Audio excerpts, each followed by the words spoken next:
Yo, what's good, people? How's it going out there? I hope you're all doing awesome. I'm happy to be a part of this Halloween Rainathon, by the way. Worst damn, thank you for inviting me. Of course. And thank you to everybody else that's a part of it that accepted me and that's also doing some dope streams. And, excuse me, just going to introduce myself, Sir Sturdy, host of the Horror Sir Sturdy podcast, movie reviews. I do game, I do all kinds of shit under the horror umbrella, honestly. This right here is my bread and butter, my baby, the podcast portions. Where Stam's with me right now. Mick from the SNOBS will be on here in a few minutes. And we're going to be discussing a very fun film, a film that I really enjoy. And I actually enjoyed this remake better than the original. Nice. But we'll dive into that. We'll get into that in a few. We'll get into that soon. But I missed your stream. I was still asleep. How'd your stuff go? It went really well. By the end of it, it had like 16 people in it consistently, and I was the second person up. And then by the end of it, went and transferred over and got everybody over to the next person, which was Slayer TTV 750. Super dope streamer. I checked with the analytics for the stream. Had 70 new watchers, and half of them were all brand new, unique ones. So half of that is people who've never seen me before, and the other half of people that have popped in and out or whatnot. So I mean, that's a blessing, bro. That's dope. That's beautiful. That's beautiful. And this whole, again, thanks for inviting me to this. This is fucking awesome. And I think I don't understand why more content creators. Bro, are you sure you're live? Yeah. And on Twitch, you had it linked to your Twitch? Yeah.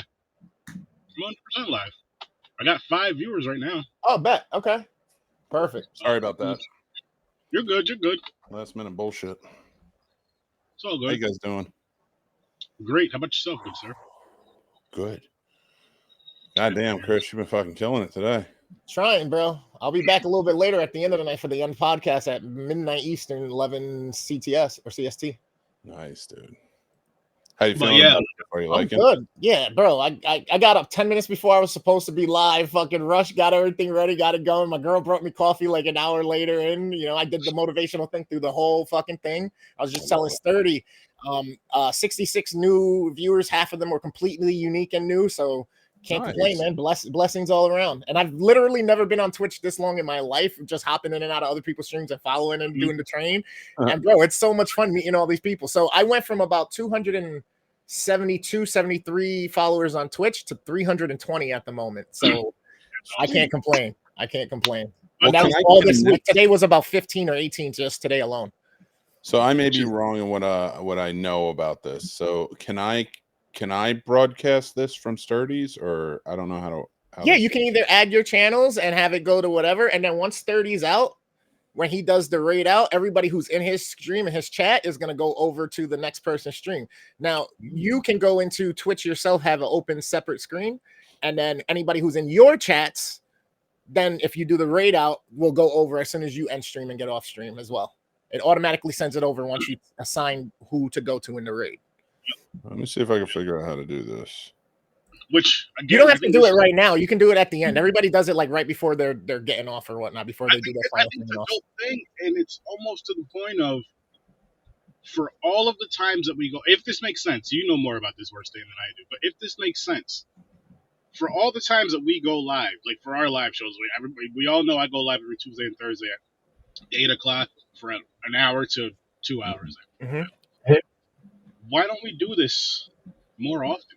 Well, we will be, especially the gamer guys that we did. So for us, for the podcast side of it, absolutely. I feel like it's something that we should probably do on each platform that we usually do. You know what I mean? So if we're doing Twitch this time, maybe next time we do it from YouTube and start sending people to everybody's channels or whatnot. You know what I mean?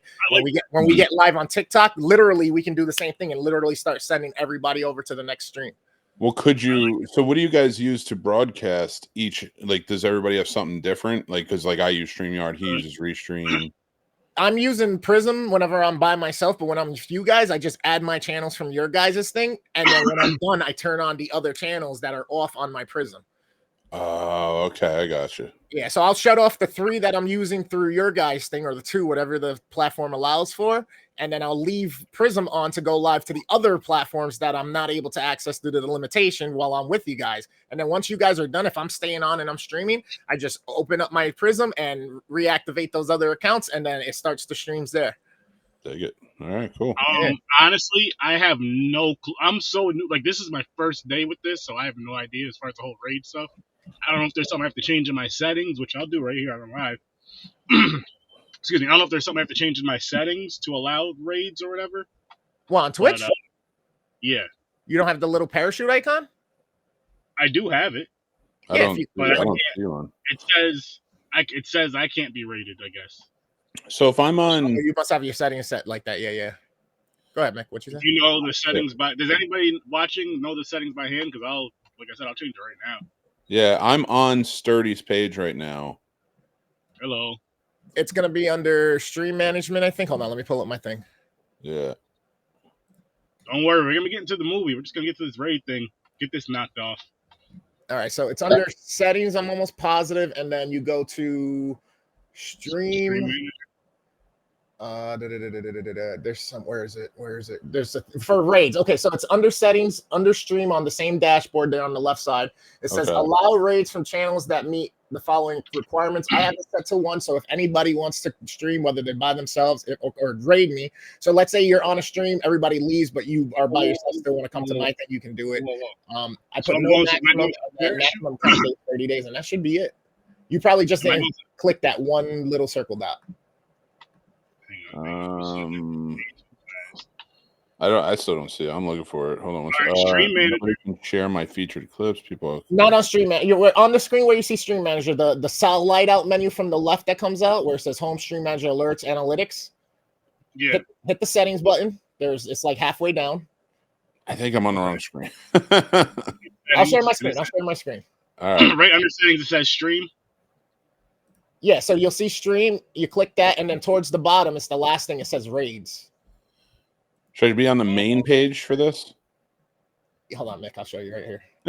Just show me. I got you. I don't use this often enough. No, not at all. You're good. Sturdy, let me in, bro. Show that real quick. Yeah.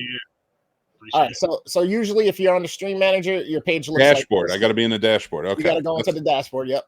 All right, that's what I was wondering. All right, so go to settings. And then stream, the first option, and you go all the way to the bottom, and then the first box right there, allow raids. Allow raids. All right, I'm on it. There we go. Oh, it says allow raids from channels that meet requirements. So change the requirement. I just put it to 1, no maximum number of viewers, and then I have the account open for 30 days type thing. Oh, okay, cool. That's what it is. Okay. So it's on that already, so I can do that. So you're good. Yeah, you're good. Sturdy had to change his. All right, what about? I just changed mine. I think I did. Perfect. Save changes at the bottom. Don't click out of it or go back. There's a little box that comes up. You got to hit save changes. See if I were to change it. Oh, I'm using the wrong thing. See if I was to change it. See how it becomes purple. It says save changes. Just save changes. Check mark comes up, and now back to your stream, and you should be able to see that little icon, and it should work when you go to do it. Cool. I go to do it? Yeah, when you go to do it later, before you're done, to send everybody who's in your stream over, remember? Okay. Well, I don't know. Let me know if you guys see my raid thing. I don't know if I did. Prepared gamers. Do it later, because right now we got stuff here. Right now we doing something. I don't know if my thing is working. If they can raid me now. Oh, gotcha. Let me hit him up. I greatly appreciate your help, though, Chris. Yeah, of course. Yes. Yeah. Thank you. So I appreciate you guys out there letting me know the raid wasn't going. We're really Dude, we should do like a weekly thing like this, even if it's on small scale. Like we can't get everybody. Yep. But like if we find like a day where we can all go and like just pick a time, just pick like an hour, and just fucking raid each other and do this stuff. And then like I'll play Sporkle for an hour and just fucking, or I'll find games to play. But you could even just stick to what you do with the podcasting content if you wanted to. So you don't even have to. You could game or you could do podcasting content still. I think it would be fun though to kind of add that element to the show because I don't really do the gaming. Like my kid does the gaming, but I don't really do the gaming. Actually, if you allow him to do the gaming and streaming under the scene stop, that'd be perfect right there for him to get some followers that are also gamers. Yeah. He is actually. He wants to start doing Madden. Oh wow! Yeah, there's a lot of mad people that play Madden and NBA. Yeah, I told him I was like, be prepared to get smoked. Yeah, Like, yep. you're like until like you're in there, like you're doing it live, you know, like it's Oh yeah, there's so much I shit. like that. Doing this once a month. See, Trip was like, "Are we doing this once a month?" Yeah, buddy. Dig it. I like Yo, it. Look at this. Look at the smile. Look at the smile right here. I'm gonna tell this quick story, right? So I got Street Fighter for the PS5, and I thought I was bad. And I played some kid from Japan, and I turned the PlayStation off for the rest of the fucking day. One match. I was like, you know what? Fuck this. Fuck this PlayStation. Fuck this game. And fuck that kid. I'm done for the day. I'm gonna go sit down and do something else. That's funny, bro. That's how I felt before about fucking Call of Duty and fucking NBA 2K. I at one point I literally just put my fucking controller down and was like, Yep. I can't do anything. Like, I can't do anything. I'm fouling people left and right. Fucking, they're stealing the ball from me like no tomorrow. It literally looks like I'm a 4-year-old playing fucking pickup basketball at the biggest park in the hood. And everybody's just like, yeah, got him. Oh, got him. Yep. Crossing me over. My video game avatar's falling on the ground and shit. You need to play real sports. None of that bullshit. If you really want to get out there, I do play real sports sports like field hockey and you know. I take hits personally, so I can't play full contact sports like that. That's why I never did football on a team or anything. Basketball, volleyball, yes, but yeah. I get it. I'm gonna say this to that person who whooped my ass in Street Fighter 2 years back. Listen, you need to fly your ass out here on the Super Nintendo. I'm gonna bust your ass because you weren't even born when that shit came out. I'm gonna fuck you up. I'm a bad man on that. I had to get that out, guys. I had to get that out, you know. This just came on. AMC. I hate losing little kids. That shit, especially video games. It's bullshit, and they talk too goddamn much. And my Niners are getting fucked up right now by the Bengals, 31-17 right now. This is just embarrassing. This is more important. Doing a fun podcast. Yeah, this is a lot more fun. Yes, it is, because I think they forgot to play football.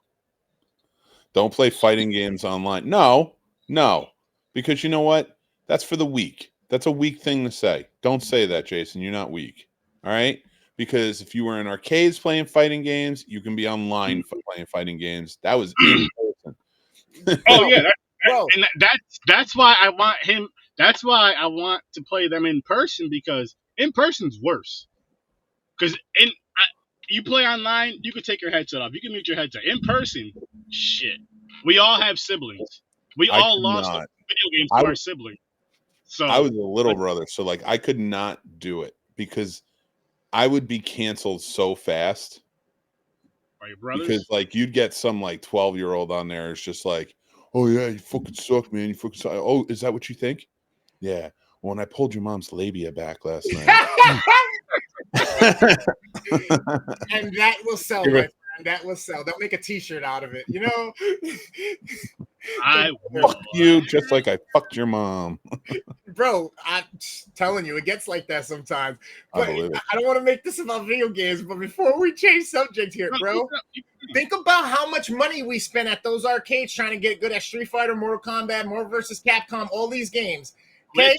And now we can own them and just play it over and over and over again without popping another quarter in, running home, grabbing $1 or $2. You know what I'm saying? Yeah. I do miss the arcade.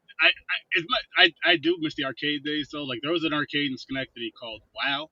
Okay. Every game there was either a nickel or free for most of the games. They were a nickel or free. It was Whip It Out Wednesday. He had to pull out his dick to be able to play for free all day long. Don't listen to him. That's not what happened. He wasn't even up in Schenectady. He was doing that stuff in Jersey. We nicknamed his dick Dangertainment that day. Nice. Now you got to get one of those shirts. Every time I come on your show now, I'm going to wear my Dangertainment shirt, and you're going to know. It's the only show I will show up where I don't have my merch on there. It's going to be just to remind you every day. Or I'm going to make my own shirt that says Dangertainment is Sturdy's dick.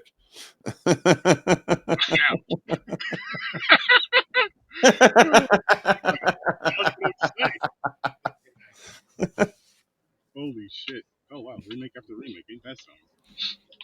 By the way, this is what we're reviewing, people. The Texas Chainsaw Massacre.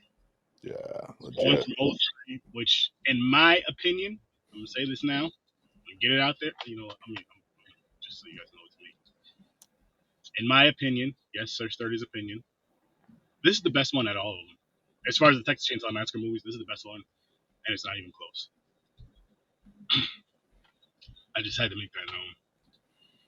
I would have to agree and concur because as much as everybody loves the Texas Chainsaw series, this one just did it all for me. And watching it again today, I've really had an appreciation for it. I mean, I've been in a spooky mood and I've been watching a lot of movies. So perhaps some horror movies have been kind of lower and some of the remakes we've been watching have been, coming up in the scale here. But yeah, this one really did a lot for me today.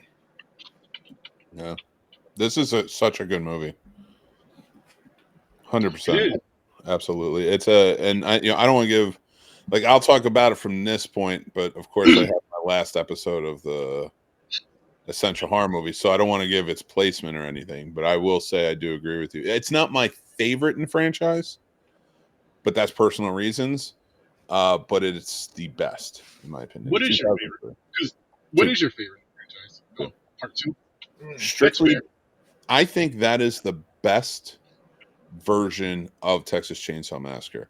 I love that they took it away from the ultra violent, ultra like sort of horrific, serious tone, and brought it into a comical, let's get crazy, campy, and have some fun through the 80s and 90s. And 2 through until this one did that for me. And then this one came out, and this one I respect the serious tone. It's a reboot of the first one. I like that, so I feel it. But anything after this just falls short. It doesn't. The serious tone I don't think fits sequels. That's fair to say. And I mean, for me, this one is, like I said, it's my favorite. I feel like it's the best one. And actually, for the opposite reasons why you like part 2 so much, I like how dark and just gritty and gruesome this one got. How just like, oh shit, here's some fucking actual violence in this movie that you're actually getting to see. Not only just see the shadows are here, but you're getting to actually see this shit now. And I'm just like, holy shit, this is fucking yes. This is what I signed up for. I remember actually seeing this movie in theaters. It was me and my cousin. And his mother, my aunt Debbie, brought us, and I remember me and him were sitting in like the top row. We were up at Crossgates. I don't know if you've ever been there, Nick. I'm sure you've been there. I don't know. But Chris, I know you know Crossgates. We were sitting all the way upstairs, and like his mother was sitting in the row ahead of us. And I forgot what part it was, but that whole row jumped ahead of us. We were, including her, we were laughing so fucking hard that day. It's just like, and shout out to my Aunt Debbie too, because she's actually into horror, and someone that I just recently remembered kept me in horror, just going over. That was someone's house I'd go over there, hanging out with my cousins, and she was the one aunt that would actually let us go out and rent the horror movies when we were little, not wait until we were like at least 10, 11 years old or whatever. So always watching horror over there, and like I said, this movie right here was just so like what they did with it, like the promotion for it, the DVD that came out, the steel case. I wish I still had it, and the photos that came with, like they made this movie feel like a documentary was coming out in a sense, and with the extras, with the clips, with the behind the scenes, it was so fun. Oh my gosh, this shit was so good. Yeah, and even what Dan was saying the other day, it did make such a huge difference. The opening using the trailer using the flashbulb sounds, but even that opening when you're down there and they're taking the pictures and they're kind of doing it again, like that was such a great recreation. I just think worked perfectly and hit the nail on the head. It was scary. It still makes me jump when I watch it. Yeah, I was gonna say this one it actually feels like it's scary in a sense. It has some funny fucking parts. The cop was hilarious. I love him. He's hilarious.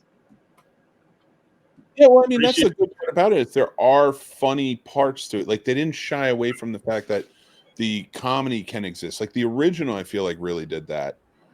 where yeah. it was just so serious in tone. Yeah. And just playing that up, and like they really went for the horror, but then it was just serious. This one, at least, they did add the element of comedy, but it felt realistic. It didn't feel like comedy that was just there and like making fun of things.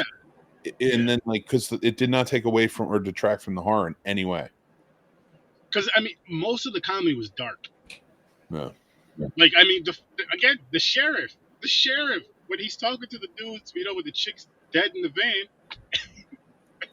he's like, she's a little wet down here. What you guys been doing to her? I'm like, wow, what the fuck? That's some wild shit.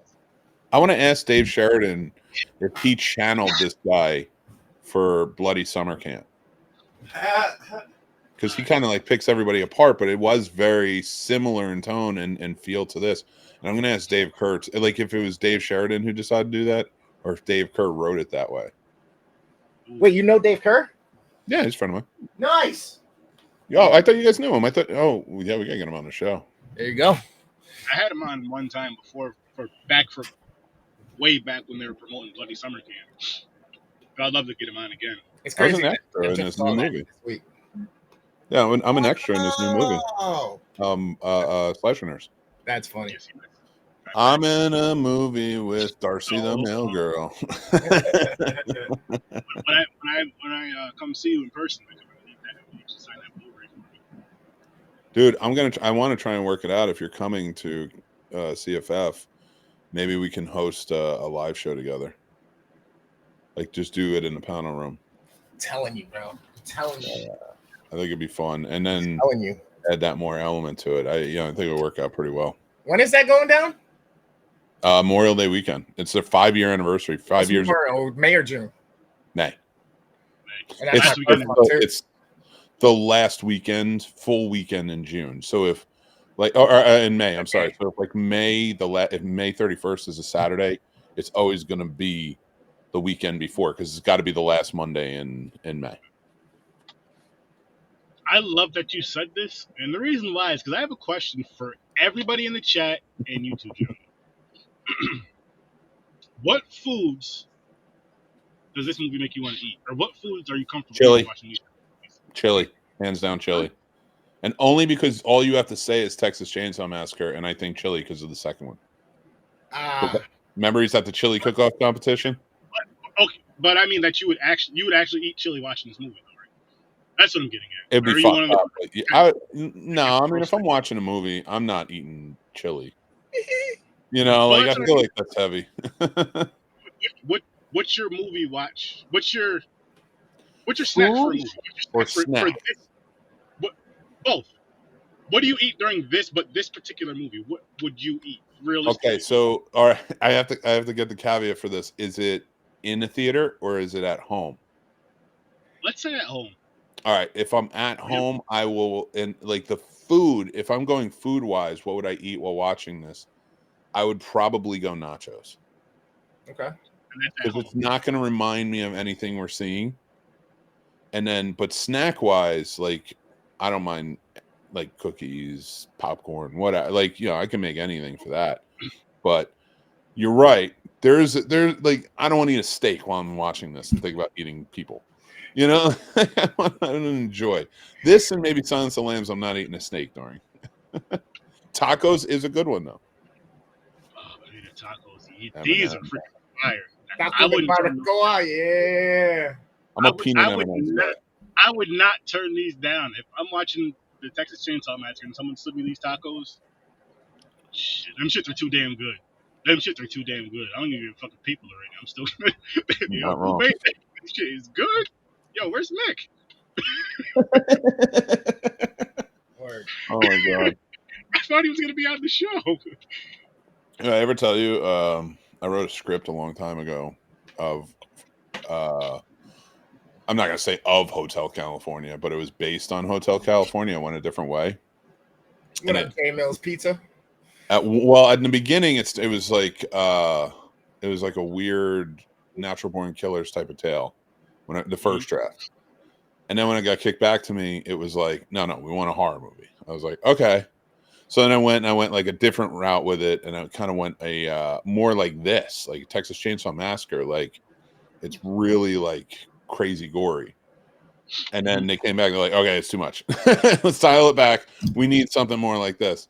And then so when it came back to me, and I finally figured out exactly what I wanted, and it never got picked up. So like I own it. It's mine. It's registered, but I own it.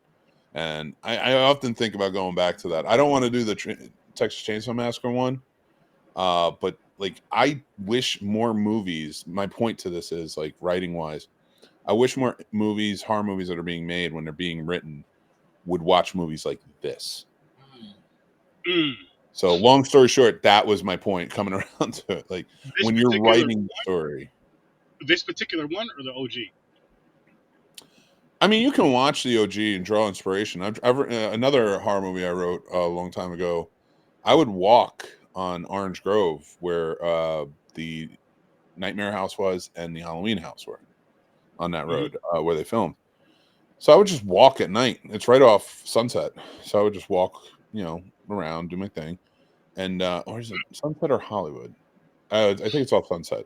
So I walk around that street just at night, just kind of like give me your energies or whatever sort of situation. And when I went back to rewriting that years later, and this is probably 2010, I went back to rewriting that, and I realized it was cool to walk around those places, but channeling the older movies wasn't what this script needed. I needed to channel some newer stuff to get that newer feel and vibe.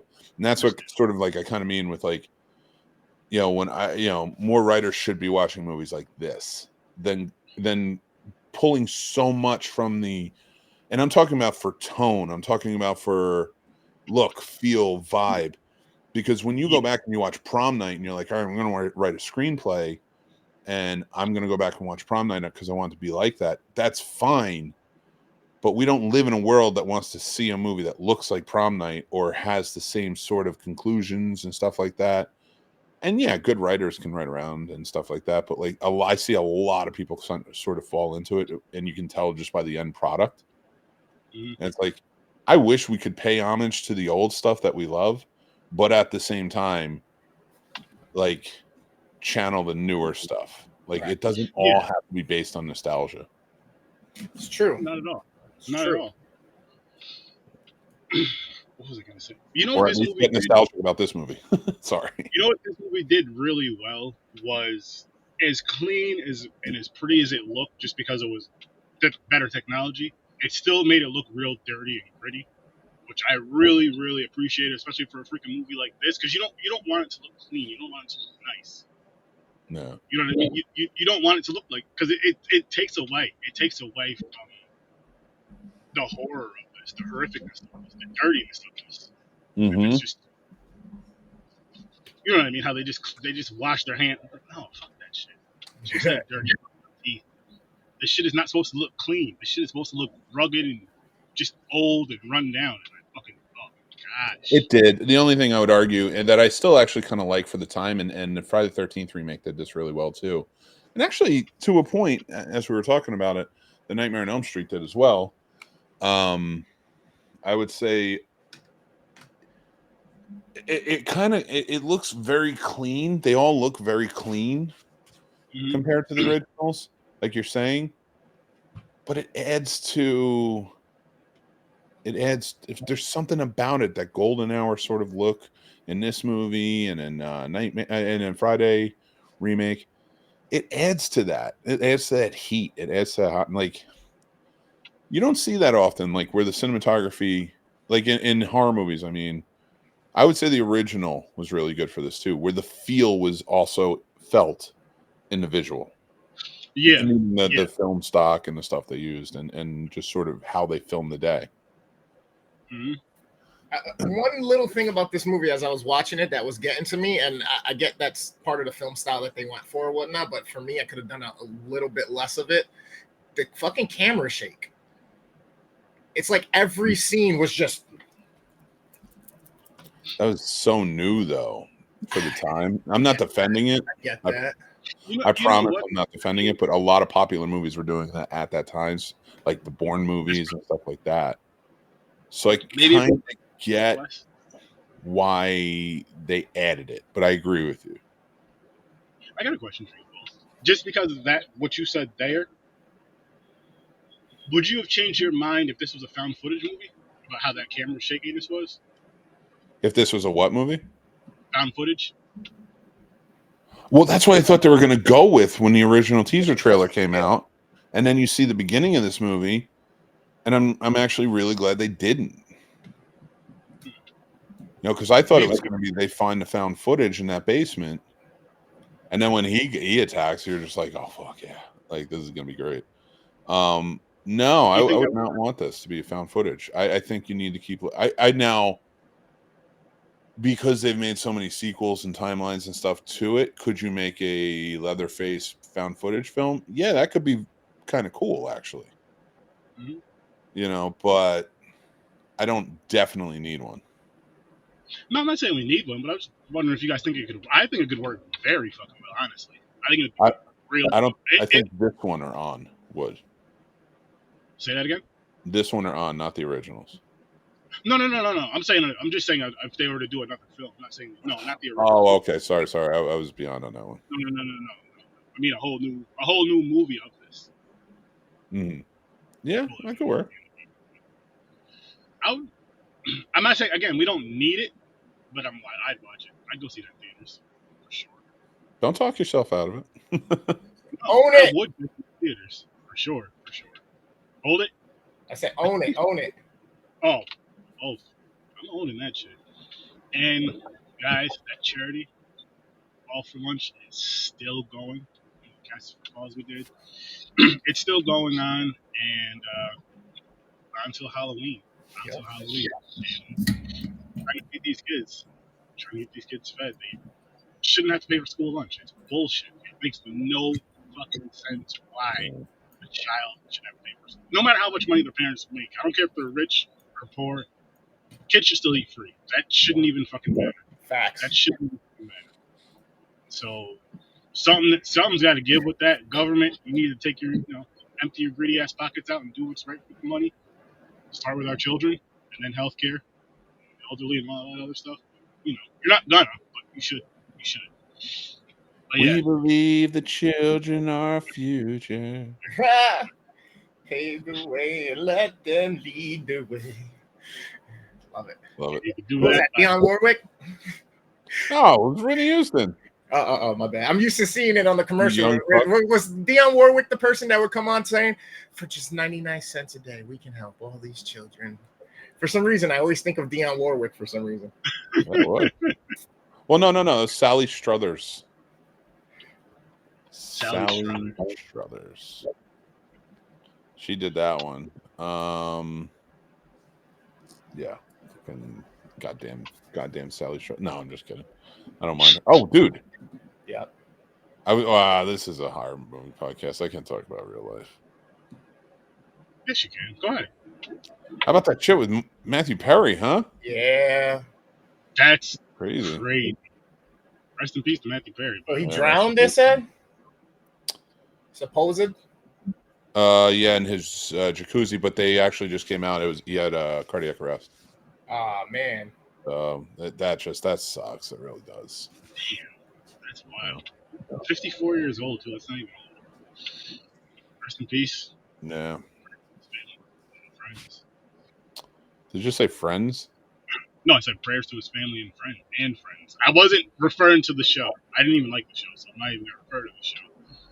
But I know what you're thinking, Nick. My heart does go out to all of his friends. That's a good. I don't drink anymore, but when I did, Southern Comfort. Now weed. I was like the beer, like a nice beer, chill out. If I was gonna do, when I watched The Thing, I used to drink J&B. I used to have scotch while I watched The Thing. What's J&B? It's a type of scotch. It's just a type of scotch, yeah. It's like a cheap type of scotch, but that's what he smokes. That's what he drinks in the movie.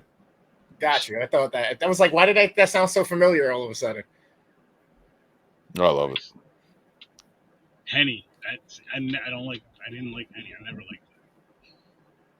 Made the Incredible Hulk a couple times, but yeah, I don't drink anymore. I smoke. And Mick said beer, a beer or what'd you say? What was the other one? That was what I used to drink. Beer.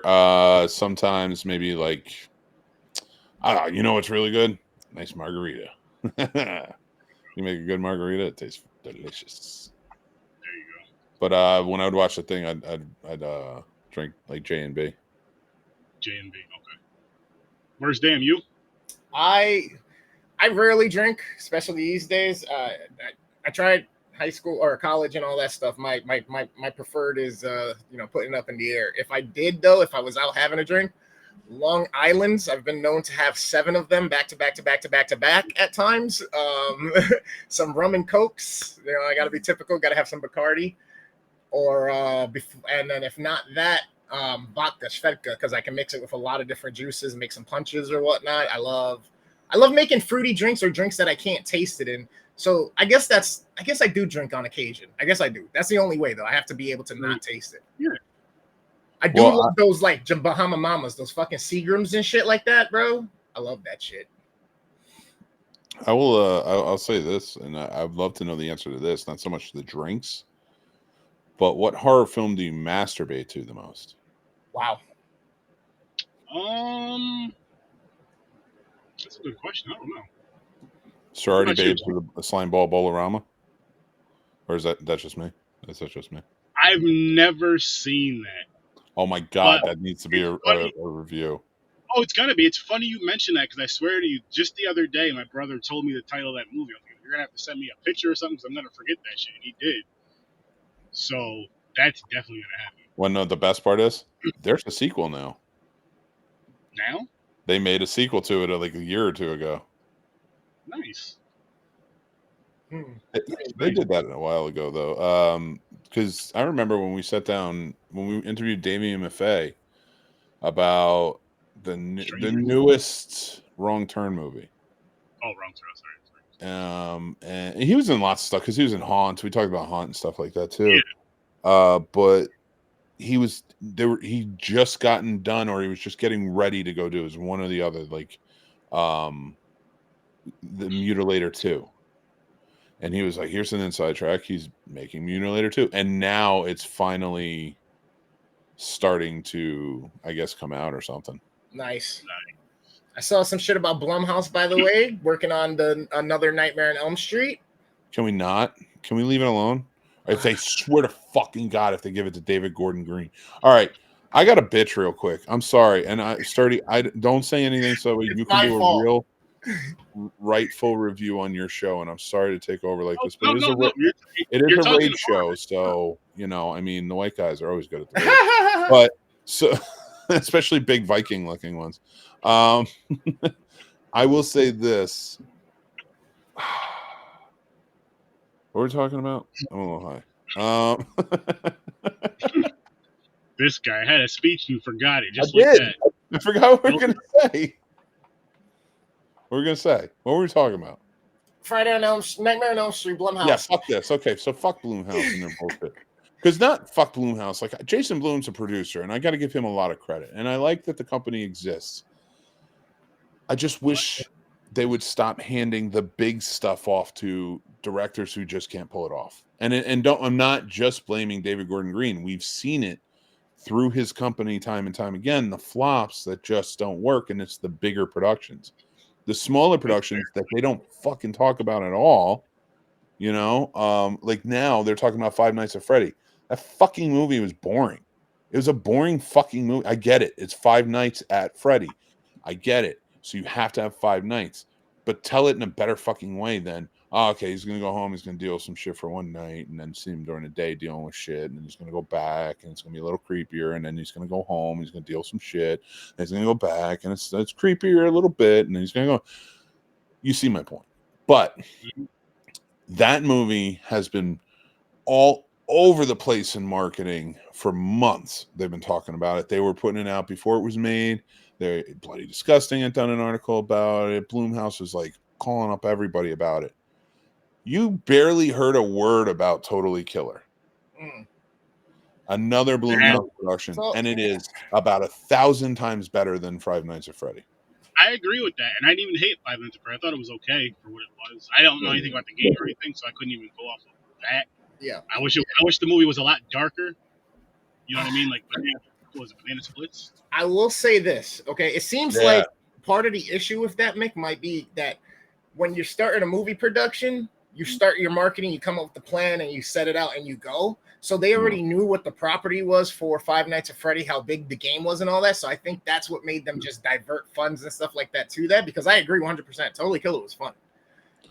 Well, I mean, and I'm not saying that you shouldn't put.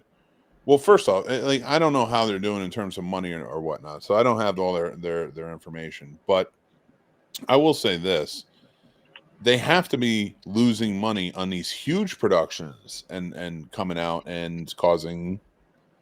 Hold on, because I want to look up and see what everything was. Yeah, here we go. 2023 film, like what the budget for each was, because that's where you really see which film they were like, yeah, this is going to be a hit. This isn't. So the budget Five Nights at Freddy was 20 million.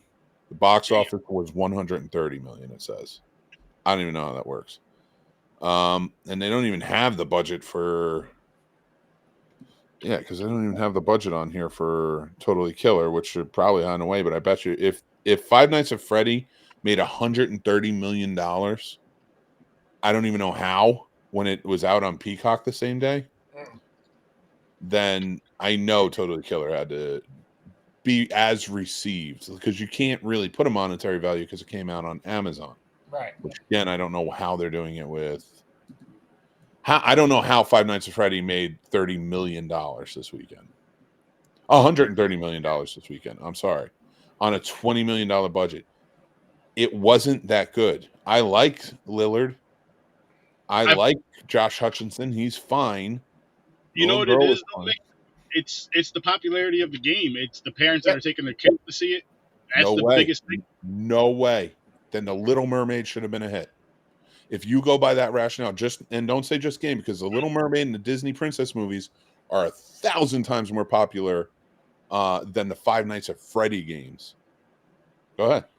I think perhaps a trend or a notion of a trend is what may have done that, because people right now with Disney and their live action is almost over it because of how much they did with Mulan, with the Jungle Book, and the fuck's his name?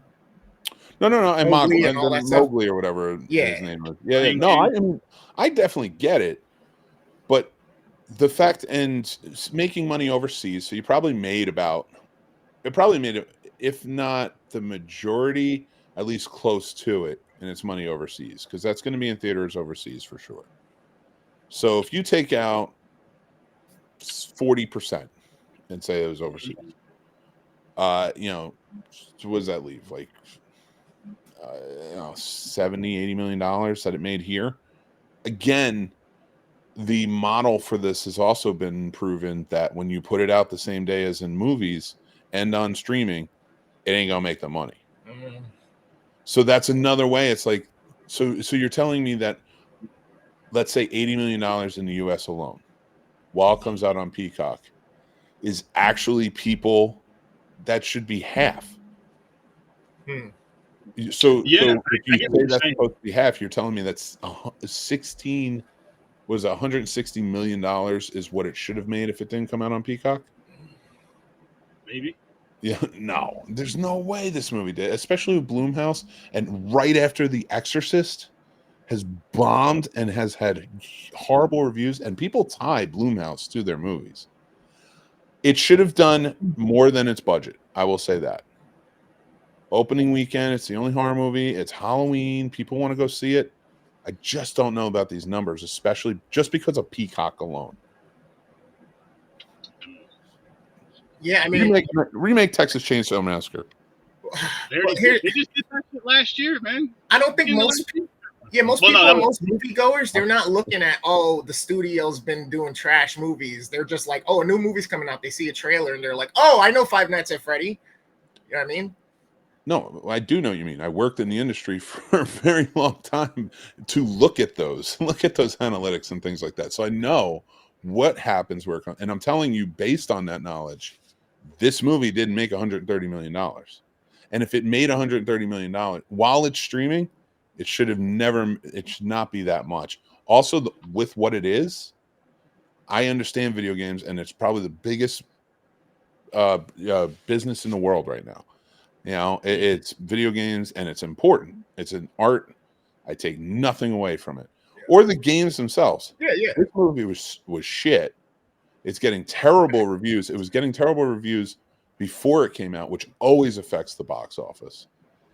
And we've already gotten one. We already still have Taylor Swift out, and we have one horror movie that came out from the very same company attached that always is going to affect things. The fact that this is such a huge, I mean, there are better movies that came out in the last few weekends, like that just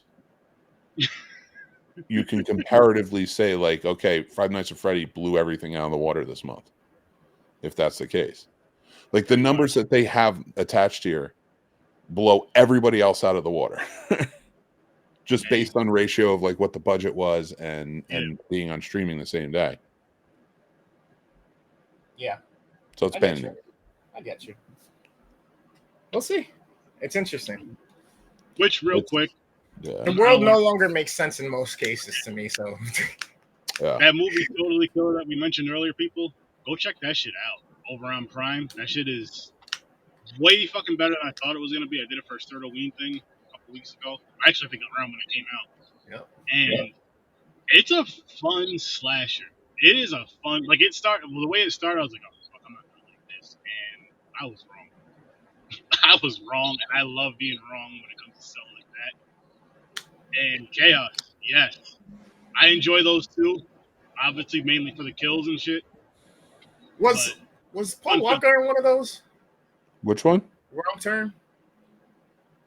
No, I don't think he was in Wrong Turn. Joyride or something. Joyride, that's what it was. Yeah. I always forgot those two movie posters or boxes confused. Candy cane. That's all I kept saying to them. Candy cane. Coming for you. I'm trying to look up. So anyway, go watch the 2003 Texas Chainsaw Massacre.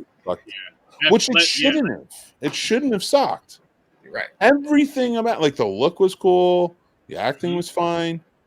I don't know why I'm back on that fucking movie. Let's go somewhere else. What, the 2003 Texas Chainsaw? Yeah, I'm down with that. Because that's the point of this stream here. No, he's talking about a different. He's stuck on what you call it. I enjoyed the mask here, and I enjoyed every single like face he put on. I enjoyed the lighting in this a lot, as far as making him look so much more menacing. I think the stature of the actor that played Leatherface was like on point, because Leatherface was always a bigger dude, but at the same time, this dude was hefty. He had the big pot belly, like he just seemed so much bigger. But then they also made him so much fiercer, I think, and like move faster. They gave him kind of the Jason upgrade, let's call it. Mm-hmm. And the anger. I love the anger. I love the rage with him with this. Like, he's so aggressive. Not that he wasn't the other ones, but in this one, he's different. He's ruthless. No, there was anger to it. Dude running through the fucking the sheets, the laundry and shit. He's like, you know what? I'm gonna stop chasing this motherfucker. I'm gonna stand over here. I'm gonna cut his fucking leg off. And that's what the fuck he did with that chainsaw. I was like, they did that at Halloween Horror Nights. I think it was like 2006 or something like that. For this movie, they did a Friday the 13th Texas Chainsaw Massacre 2003 version, Haunt, and they do that. Like, you're trapped between like these fences. Oh man! And you got to walk, and it's layered sheets, and you got to like kind of walk in and out of them, like move them out of the way and stuff. And I'll tell you, when you hear chainsaws in the distance and you know something's getting ready, those sheets are fucking terrifying. Yeah, no, thank you. That's awesome. That sounds like a good time. I mean, the Halloween Horror Nights, not real life. Fuck that. I don't need to be a part of that bullshit. But this again, going back to this though, shit was just so aggressive, man. It felt, at the time when it came out, it felt so real to a sense of like, oh my god, they're really playing this shit up. Like, before I watched the movie, I watched like the special features and all that extra shit just because. Now it's time to watch this movie after, of course, seeing it in theaters. This is one of the better, if not the best remake I've seen in the horror realm. Yeah. In the horror realm, it's definitely up. It's definitely it's up there. It's up there, top 3, if not 1. I don't blame you. I'll say that's up there with. I don't know if people call this a remake or reboot, whatever, but Evil Dead 2013. I love that one. 2013. Love that one. Just the gore, the blood, creepiness, and then we just did Nightmare. I think we just need to come to a point where we actually just agree that majority of the remakes are actually pretty good. And we will. Another 5 years or so. Yeah, because I remember this movie even. I've heard people say they like it a lot and they think that it's better, but like horror fans wouldn't say it out loud, or they just weren't saying it, or they didn't think it. I don't know. But I remember when on Joe Bob, Darcy the Mail Girl came on and said this one's better than the original. After that, I saw the horror community kind of flood and be like, yeah, no, this one's best. And it's like, why wasn't anybody saying this for like 15 years? They're afraid to be shamed by all the fucking cult classic lovers. Yeah, sure. You're gonna be on an island. You're gonna be on an island for some shit. That's okay. Live your life on an island. Yeah. Shit. Just go back to the Friday the 13th and Nightmare on Elm Street episodes. I was on an island that whole shit, and I still am. I will be for Freddy vs. Jason too, but fuck it. You like what you like, you love what you love. You're happy and proud about it. Yeah. Sure. And with this one's dope. This one is really freaking dope. It really gets. It's more of like a mind fuck as well as the visual, bloody, gory aspect of it too. Because you have the cop. Shit. They're driving down the road. They almost hit a girl. It's just driving. She's just walking down the street, just walking down the road. No expression on her face, just like a blank expression, just nothing, just walking straight. They almost run her over, and she's just does not want to go back to that place. She made that shit clear. They pick her up, bring her in the van, and and we were just talking about this movie the other night. From this scene on, this movie's intensity, it was just there. You just felt the intensity from it. No. When she pulls that gun out of her crotch, shoots herself in the mouth, and see the brain matter all over the back of the van. Glass shot out the van. I was like, holy shit. That's fucking awesome to see. That's some good shit. And then, not only that, like, you see all this, they're looking back, like, all scared and shit. And then, you get this. The head back, and the smoke coming out her mouth. Yep. Looking right through the hole. Oh. That whole beginning scene when she does that shit, that was a dope shot. Yeah. That was awesome. That was like, holy shit. That's one of my favorite shots in film. I'm not even going to lie to you guys, just because of what transpired through all of that and what comes next. Like, what comes next from that. Like, if some shit like that happens, right? Like, say I was there traveling through, some shit like that happens, fuck going, because we'd be going to a con. Fuck going to the con. We're turning around. We're going home. Like, this is too much to deal with to even go and enjoy yourself. Like, fuck, we're going home. Fuck that.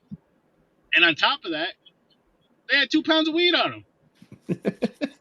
Go the fuck home. You do this shit, go the fuck home. Like, if we did this shit, we're going to get Chris deported. We can't be doing that, carrying 2 pounds of weed, going to see some concert, and some dumb shit like this happens. They're not going to believe he's Puerto Rican. That's the thing they're not going to believe, is that he's Puerto Rican. Yeah. I love it. They're going to see all the weed and stuff and, blah, blah, blah, but then they're going to be trying to deport him. You don't want him to go to a Mexican prison. Kind of sad.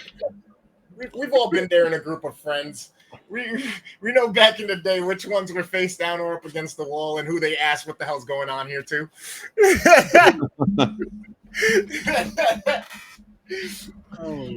Oh. Times have changed. It's gotten better. That's good. Did you guys see this one in theaters? I did. Yeah. Do you remember your experiences or not? Not really, honestly. I had a good time with it. I definitely was kind of.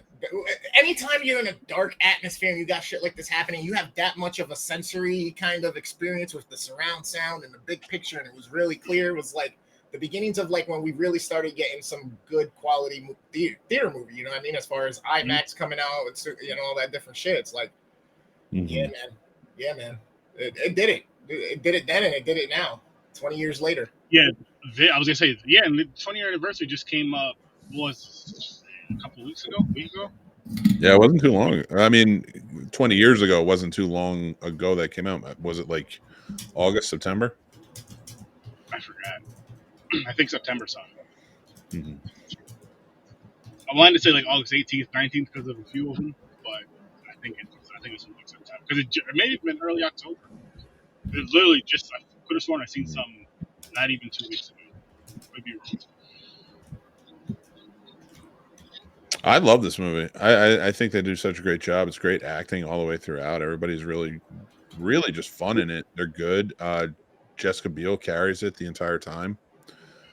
And she was young at this point, but I was glad she stepped into it because she had such good acting chops within it. You know, like there was like a realism there to her performance that you didn't see a lot in horror movies. There's almost there's almost like an exaggeration in a lot of slasher movies, especially. Yeah. I didn't feel that in this one. Yeah. And we got such like a good storytelling with this. Because you're just seeing that this family's just fucked up. And you're seeing people make kind of realistic decisions, like in panic. It's like it's fight or flight, and right now I gotta fucking run. Like right now I gotta fucking run, and I love that they're doing that in this movie. They're not trying to, oh, what's that? Let's go. Like not doing too much investigation. Once they know some crazy shit's going on, like no, we gotta get the fuck out of here. I'm not. No. And she, I mean, yeah, she goes back to the baby at one point, but still, it was just.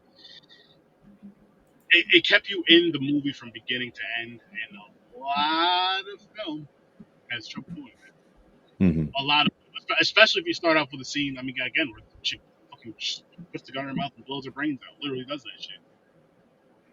It goes down a little bit, but not to the point of boredom. It just kind of, because it has to kind of slow down. It can't stay up at that pace, but you still have that intensity or that tense feeling throughout the whole shit. I mean, the sheriff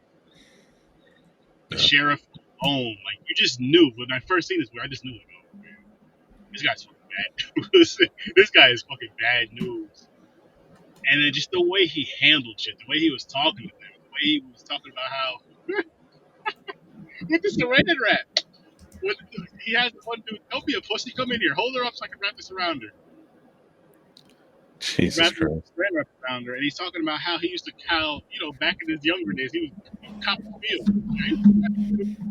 And all the time, cop the field here. And I'm like, what the fuck? That's some crazy shit to say. That's some wild, but at the same time, it from his character was expected. Dude, I gotta agree with you completely on the intense feel of this movie.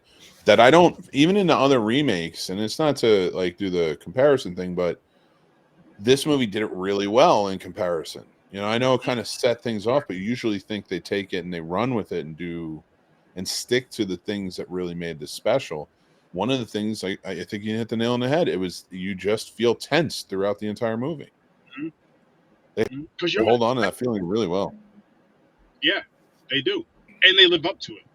They live up to it because it's someone, it's either, I mean, in this one, it's either the sheriff or Leatherface that's doing something, which I fucking love. I mean, when he busts the dude in the mouth with the bottle, I laugh every single time I see that part. I know it shouldn't be funny because it's fucked up, but I'm just like, oh shit, he's not playing with him. Knocked his teeth out. But no, but what made that scene funny is when the dude spitting his teeth out. He's like, oh, we're like it another way too. And pulls his front four teeth out, pops them out of his mouth, lifts it up. I'm like, what the fuck is wrong with him? This dude is dangerous. He's scary. And kudos to that guy's acting. That was just fucking like the way he acted in this made me feel that's how he is in real life. That's how good his acting was, in my opinion. That's crazy. He took that shit and fucking ran with it. He took that shit and ran with it. He was honestly my favorite character, even over the other face. That's awesome, man. Just because of how that's a great point. Because of how he was, like he was that true kind of just. I mean, they're all family, so he's gonna have his family's back, and then on top of that, he's a dirty sheriff and all that other stuff. So he was that true, just kind of. He was that character you should fucking hate. Like in real life, you would hate this fucking dude, but in this movie, fucking loved him. Funny, fucking hilarious. Doesn't take shit, and he loves his family. So fucked up when he was in the van with the kid and actually got him to pull the trigger and everything. I was like, that was another intense moment. I was like, oh gosh, yeah. It's that moment too where you feel like you're free because you pulled that trigger, and then it's all of a sudden he's still staring at you. What the fuck's going on? Yep. And then he paid for it after that. He fucking paid for it. Oh my god. Yeah. Oh my god. Just man. This movie just it's so good. Like if you haven't seen this one, you should really see it. And if you're someone who if you haven't seen it in a long time, I'd say definitely check it out again. Because this shit right here, I don't remember the last time I seen this movie besides today. And yes, it does hold up, and it is very memorable. But there are still some parts I'm just like, oh shit, like I forgot because I haven't seen it in so many years. And this isn't one that, as much as I do enjoy as much as I do enjoy watching this film, it's not something I go back to a lot because it's not like one of those I have to go back to and watch, say once a year. It is worth it, maybe, but it's just not like Texas Chainsaw Massacre isn't up there for like one of my horror films I feel like I need to watch every year. That's what it's good enough. Don't get me wrong, but just not one of those things that comes to my mind. Like, oh shit, I gotta watch this again. Now, if a new one comes out, then maybe I'll jump back to the older ones. I will be doing. Did we ever talk about on your show or mine or wherever we were my gauge of generally what is going to make like a really good monumental horror film in our eyes as horror fans? If you can think about the movie and it has sexual parts to it, like whether it be nudity or whatever else, if you can think about the movie and not think of any of those parts or describe it in any way of those parts, to me, like those are the movies that stand the test of time. Those are the ones that were like, yeah, watch this. Yeah, you got to check this out. Okay. This is one of those movies where, and I loved how they played that too, where Jessica Biel, one of the most beautiful women at the time, especially like guys and, you know, she's on TV and everybody's like, you know, they were like in love with her. Oh yeah. And she looks beautiful in this with a white tank top and tight jeans. I was there that day, Nick. I just got away. Oh, that's right. The only living boy in New York. Yeah. I just got a ride. See, the thing is, I got a ride and I got off way before they picked up that girl. He got off. He's like, he saw the white girl walking all the way down the street, and he's like, "Let me off." This isn't right here. No, guys, it never goes well. I'm going back. I just came back to well, but like the reason I think this works is the filmmaking did it though. They added this beautiful woman in this like really sexy outfit, and at first they have the glamour shots of her, you know, from behind or walking, or it's just like kind of sexualized. By the end of this movie, you're not giving a shit if she's sexy. You just want her to fucking survive. And that's the testament to that's my thing. Like, I'd feel safe with her. Like that's one thing I was thinking. I'm like, fuck sex. I'm safe. Shit. I feel safe. For once, you know, because she was taking the lead. Like, she was protecting the dude for as long as she could. Yeah. I'd feel safe with her. I'm just saying. I would. But again, I would have got like I did. I got out the van early because you see one person just walking down the street like that, mindless. You don't want to. You just go in the opposite direction, mind your business, and you go back home. That's what I did. I enjoyed Jessica Biel in this. I mean, yeah, She was good. All the ladies give this bit of softness to them, but they have a strength to them as well. And Jessica Biel, I mean, she's easy on the eye. She has great eyes. She's got great eyebrows, a great nose shape. She's got a great smile. You know what I mean? So it's one of those things. It's like, and I grew up with her on Seventh Heaven, so it's like, yeah, I love Mary. Are you glad you didn't grow up on Seventh Heaven? And do you realize why she wanted off that show so bad now? Because she was living with the real life. Oh shit! I guess it was just both dads are like that. I was gonna say she's living like with a real life Bill Cosby. Oh wait, they both are. He might be a little worse though. I don't know what's worse. Pedophilia? Yeah, that takes the cake. I mean, they're both really bad. Both horrible. Anyway, both horrible. Shouldn't do that to people. You also shouldn't barbecue people either. Yeah, I mean, we're almost there though. We're almost there. What I'm saying, she ran out of the fire in one instance. Yeah. Right out of the firing pan in one instance and into the fire in the next. And now she's with Justin Timberlake. Oh, jeez. Sorry, lady. JT. I wonder how that conversation went after all this shit that just popped off. Like, okay, so let's not even worry about the past. You got anything you got to spill now, motherfucker? You know who the happiest people on the planet are? Ashton Kutcher and Mila Kunis. Ooh. For now. Oh, fucking God. For now. For now. Oh, you know, that's real political. Let's get on this really quick. It's funny how celebrities try to out-celebrity each other, but not like in a positive way. It almost feels like it seems like it's intentional because there's always some shit going on. And as soon as something kind of cools off, boom, here comes something else. It'd be great if this was all in to take out like A-list celebrities, so that way they don't get roles anymore. It was all a conspiracy concocted by like actors who are just starting out. Want a shot? So like, all right, let's cancel everyone.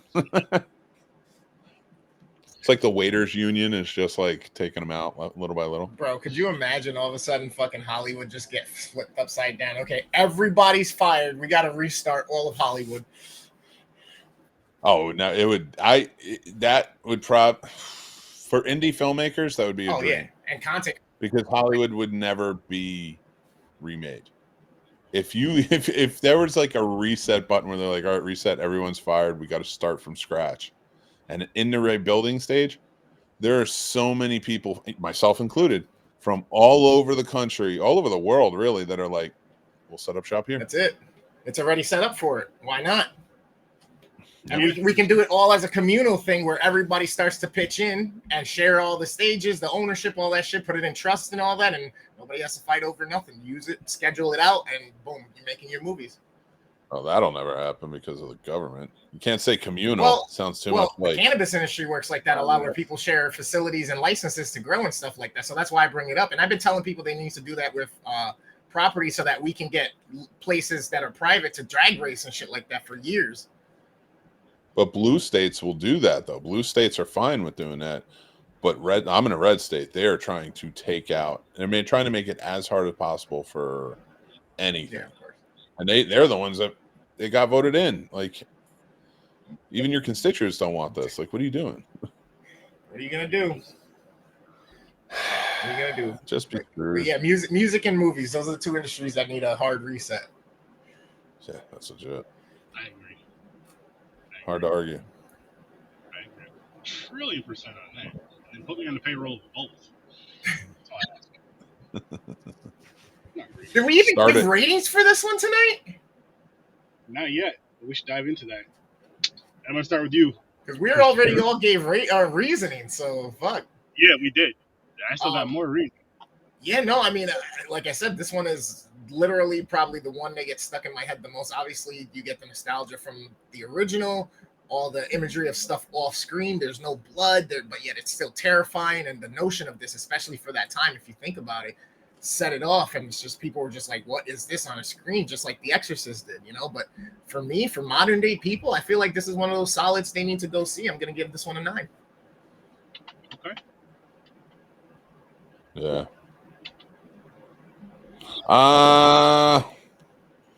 I'd give this a 9. Okay, nice. This is a good one. I'm gonna give it a 10. I'm not even gonna lie to you guys. This was just so fucking good to me. You're living at 10s lately. I love it. You know what it is? It's the gory shit I love. I'm not gonna lie to you guys. It's the gory shit. It's the slasher-esque. Because I don't know if you. I mean, this would be considered a slasher, right? Yes. No. Yeah. Well, slasher is my favorite genre, hands down. My favorite subgenre of horror. So you got that there too. The salt in the wound, man, on the hand that got cut off, the hook in his back. Like, there's so many great little things about this. That's just when he cut his leg off, put that there, hooked him up. I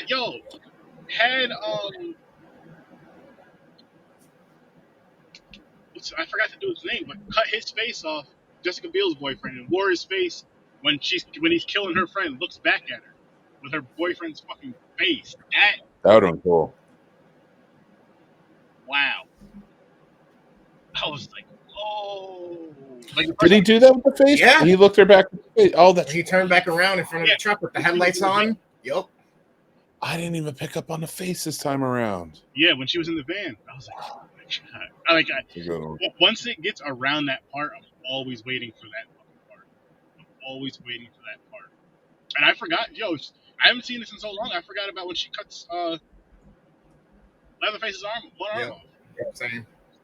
Yeah. Dude, that scene where he turns around, he's got his face off. Like, I loved it because to me, the detail I picked up on was that he was in a rush because he didn't get it as tight. It was hanging off. It was like open, like if it was one of those Halloween masks that there's the extra, but you forget to tuck it in type deal. And it was just so much extra of the face. So he didn't get to like form it. He didn't get to sew it and stuff. So I was like, yo, he literally just got done doing this shit, threw it on, and fucking turns around and this chick's here. You know what I mean?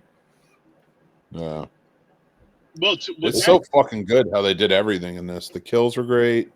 The suspense, like every time she steps into something, like you don't really feel like you know where he's going to be at any point. How they put, that was fucked up. That's right. I didn't think about the psychological aspect. And that's of the boyfriend's face looking like, back, you know, shit like that. I mean, of course you have that whole chase, but shit like that really fucking fucking later in the movie, where again with Jessica Biel, where just because we were just talking about the dude that was hanging up, the one got his leg cut off, and he's playing the piano with his toes, blood dripping on the keyboard or on the keys and all that shit. But when he tells her to stab him in the stomach, and then she's just like, because she's trying to save him at first, and she couldn't save him before. Right. She's like, stab him in the stomach, but she wouldn't want to do it at first. And she does it, and she's at the. I don't know if you guys picked up when she was like rubbing on his foot and told him, she was like, "Forgive me." Yeah. I was like, that was another fucking intense fucking mind fuck of a scene.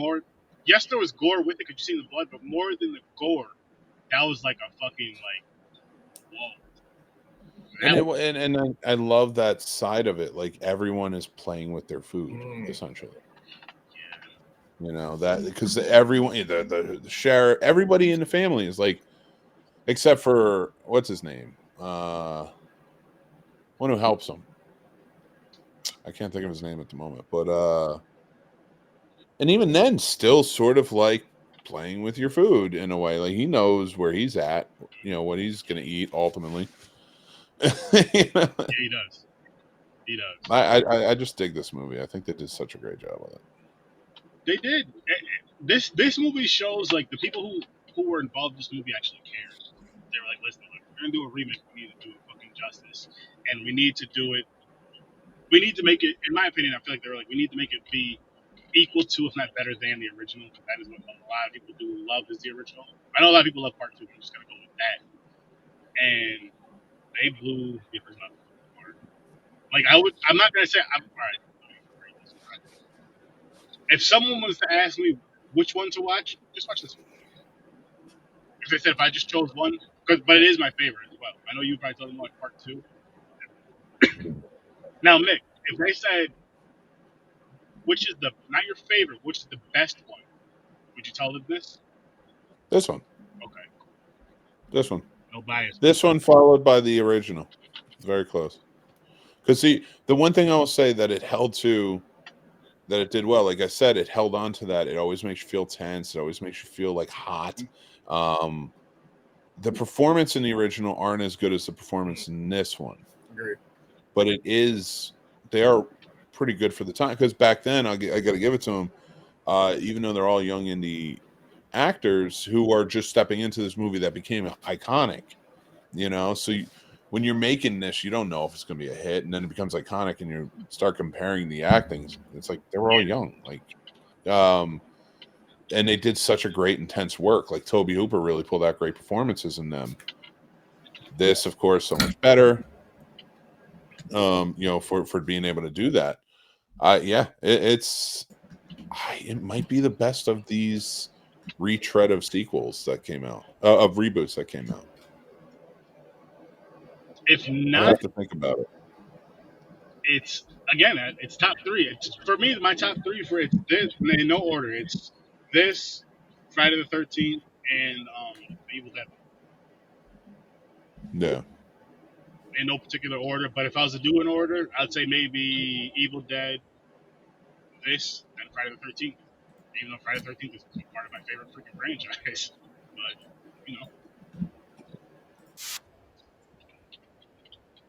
Dude, Friday 13th is really good. I like it. We talked about it. Nightmare on Elm Street now, I think, is better now that after the rewatches and everything. Of course, we talked about Evil Dead, and I'm just talking about the 3 that you had just mentioned. But like Evil Dead, fantastic. I would put this at a very close 2. Again, not as far as remakes in general, but like the horror remakes of that time. Because if you want to be technical, The Thing is a remake of The Thing from Another World, and that's probably the best remake of all time, in my opinion. I know. Of course, of that time. Which I mean, and they, what was it? Freddy. Oh, I mean, besides this one that came out in 03, the other ones were kind of close, 09, 10, and 13. Yeah, because it's too much. Like because I remember, they just went hard in the early 2000s into the 2010s, early 2010s. They went hard with these remakes. They really did. A lot of people bitch about the requels and stuff like that, and they're like, "We don't even know what that is." It's like, it's better than some of the, like, because again, I'm not going to watch a Nightmare. Now that I think it's great. Now that I really like it, I'm not going to watch it over the original. I'm not going to watch the remake of Friday the 13th over the original. I'm not going to watch the remake this over the original. So what is it about the originals that are so special that I can't transfer my thinking over? The only thing I will say, well, no, I'm never going to watch Evil Dead or Evil Dead Rises as much as I will watch Evil Dead 2 or Evil Dead or Army of Darkness. I love those movies. So is it nostalgia though? What is it? What do you guys think of this? But no, because for me, I would pick this one. I would watch this one over the original TCNs. And then same with Evil Dead. Just with that. Friday the 13th, absolutely not. Give me the OGs. Nightmare on Elm Street, give me the OG. Even though I really enjoyed it. If we're just talking about just the originals, give me the OG. Give me the OG. Now, do you think that these are the type of remakes that should... What about Halloween? What about the Halloween remake? Which one? Are we going with 18 or are we going with Rob? Rob Zombie. I will watch... I don't mind the Rob Zombie, the first one. Well, let's go with both. Okay, so with the first one, are you talking about... now, what are we talking? Getting rid of the original... Watching this over the original Halloween? I can't. Yeah. Like what... Yeah, no, I'm going to watch the original Halloween over both of them. Yeah. But I'll be honest, I'll probably watch the 2018 version of Halloween more than the first Rob Zombie, but I will watch neither of their sequels again. I'm with you on both of those. How weird is that? Interesting. Yeah, I'm processing that right now. Because I did like the Rob, like I said, I did like the Rob Zombie remake. I did like the 2018. Actually, 2018 was more of a sequel, wasn't it? It wasn't a remake. It was just ignoring... 2018 was a sequel, but it was a sequel to the first movie. So the timelines are different in every one because you have Halloween, then Halloween 2, and then you could do Halloween, Halloween 2, and Halloween H2O, or you can do Halloween, Halloween 2, 4, 5, and 6, or you can do Halloween, Halloween 2018, Halloween Kills, Halloween Ends, or you can just go with Halloween and Halloween 2, which are the Rob Zombies.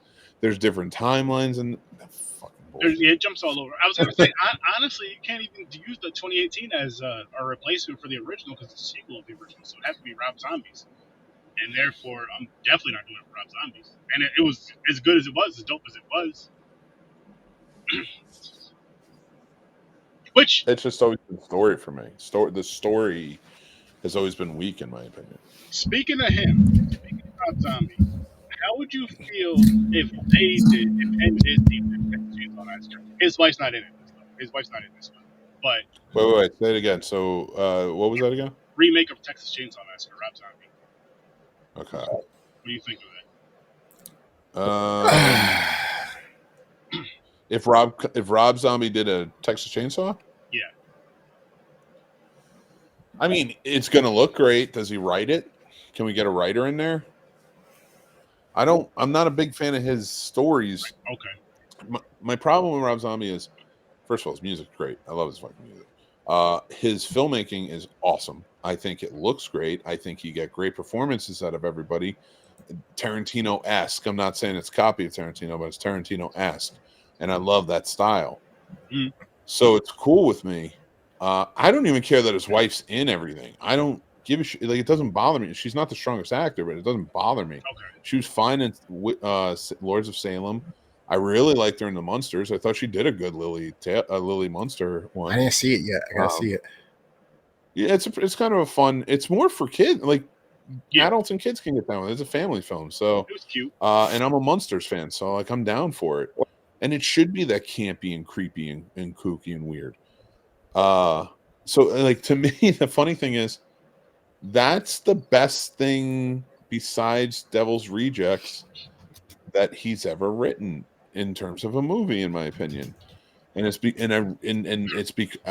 funny to me that one is a follow-up that's actually standing as a prequel to the original TV series, and the other one is a sequel to his own movie. So it's like, once the characters are established, he has cool concepts for an idea for a movie, but he can't finish a whole story with them unless he knows them well. But even then, you go to 3 from Hell, and it's nowhere near as good. So he's such an enigma about a lot of things in the way he goes. Thief's Diamond. I'm sorry. I know I'm a movie guy, so like I get into it deep. No, what's wrong with it? Oh no, I see some of the comments. I'm like, I know I go down the rabbit hole. Yeah. So for me, watching a Rob Zombie film, like, I just wish he had a writing partner or something, because he has great concepts, but he needs somebody who can flesh out a first, second, third act. It can't all be like, we're going to stand on the violence, we're going to stand on the horror. It's like, no, we want a good movie too. Like, yeah. I see what you're saying. I agree with that. That makes sense. So with his visuals with a great writer could be a dope. And I think the same exact thing for Ari Aster, because I think his movies, story-wise, are so hollow and just boring. Which one's Ari Aster?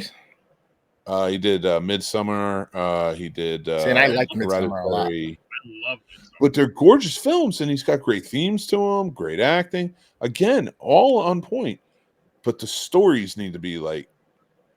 That's why when you're a writer and a director, it doesn't always work. Yeah. Everybody feels like it does. You need to be checked sometimes. It's been a minute.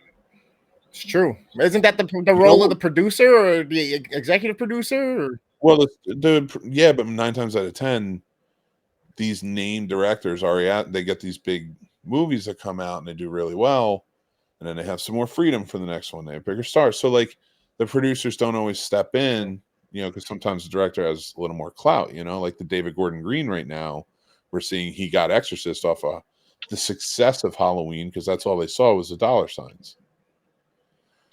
And they weren't listening to the fans saying this is dog shit and terrible. Please don't give him The Exorcist. And now that movie is terrible. And he still has 2 movies they're going to produce. So like, So you see, that's where it's the double-edged sword of like, you don't give too much power to any one individual on the set. Like it's got to be copacetic. It's got to be the producer and the director and everyone all have to work together and see the vision. Now, I'm not saying the griping doesn't happen, all that little bullshit, but you got to be willing to work together. The producer has to trust the director. The director has to trust the producer wants what's best too.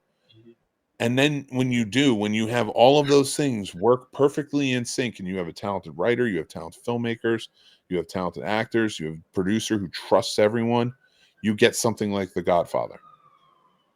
You know, and that which is a movie that was wildly the executive and Robert Evans producing it, and just everybody all together worked perfectly together. And even when they were at each other's throats, they still trusted each other, and there was friendship there. And they made probably the most perfect movie of all time. So now, can that happen every time? No, of course not. But like, that's what it tells me, though. Sometimes somebody has to say to Rob Zombies or the Ari Asters, your stories are what are killing you. Yes, Halloween 2 was more because of the fucking executives. I will back him on that, because he was even unhappy about it. But all of your movies, all of your stories fall short and just really rely on violence. That's Tarantino's doesn't. He tells a good story, so hire somebody to work with you and tell good stories. That's true. That's my opinion. Very valid. Very valid. Initially, I was kind of on exactly what you were saying. I'm not changing, but kind of in the same boat as you. And I stopped to think about it. And I was like, Rob Zombie doing a Texas Chainsaw, I think it'll look good. I think it'll get the atmosphere. But I also think that if he did it first, it would have been one of those things that we were like, oh my God, this is super dope. But now that we have this one also in the mix, to see now if he goes and takes one, I mean, yeah, we got 20 years up front now in special effects being done differently, and, you know, music design, the image quality is there and progressed even from where this 2003 one landed. I don't know if that's going to be enough, like you said, with just the gore side of his presentation of it to make us go, no, this one's better, or hey, you know what, this is on par with it. I think this one's going to be hard to touch. Well, it's like I said, and like when towards the beginning of this, not even the beginning of this, but like the beginning of this particular conversation, there's got to be a reason I still always go back to the originals. I think that's the nostalgia. Yeah, but I don't always, because I do, like, I'll say this first and foremost, I go back to the Future for nostalgia all the time. It's my favorite movie of all time, but it is pure nostalgia in the way it makes me feel. But not every movie does that for me. Like and yes, there are definitely horror films like the Fog does that for me. Halloween does that for me. So yeah, I definitely see the nostalgia, but even like, and Friday the 13th I would too. Not so much Nightmare on Elm Street.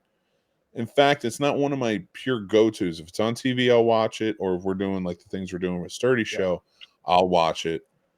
Still great. Still, all my opinions are valid on it, but it's just not a go-to. But I still prefer it over anything else.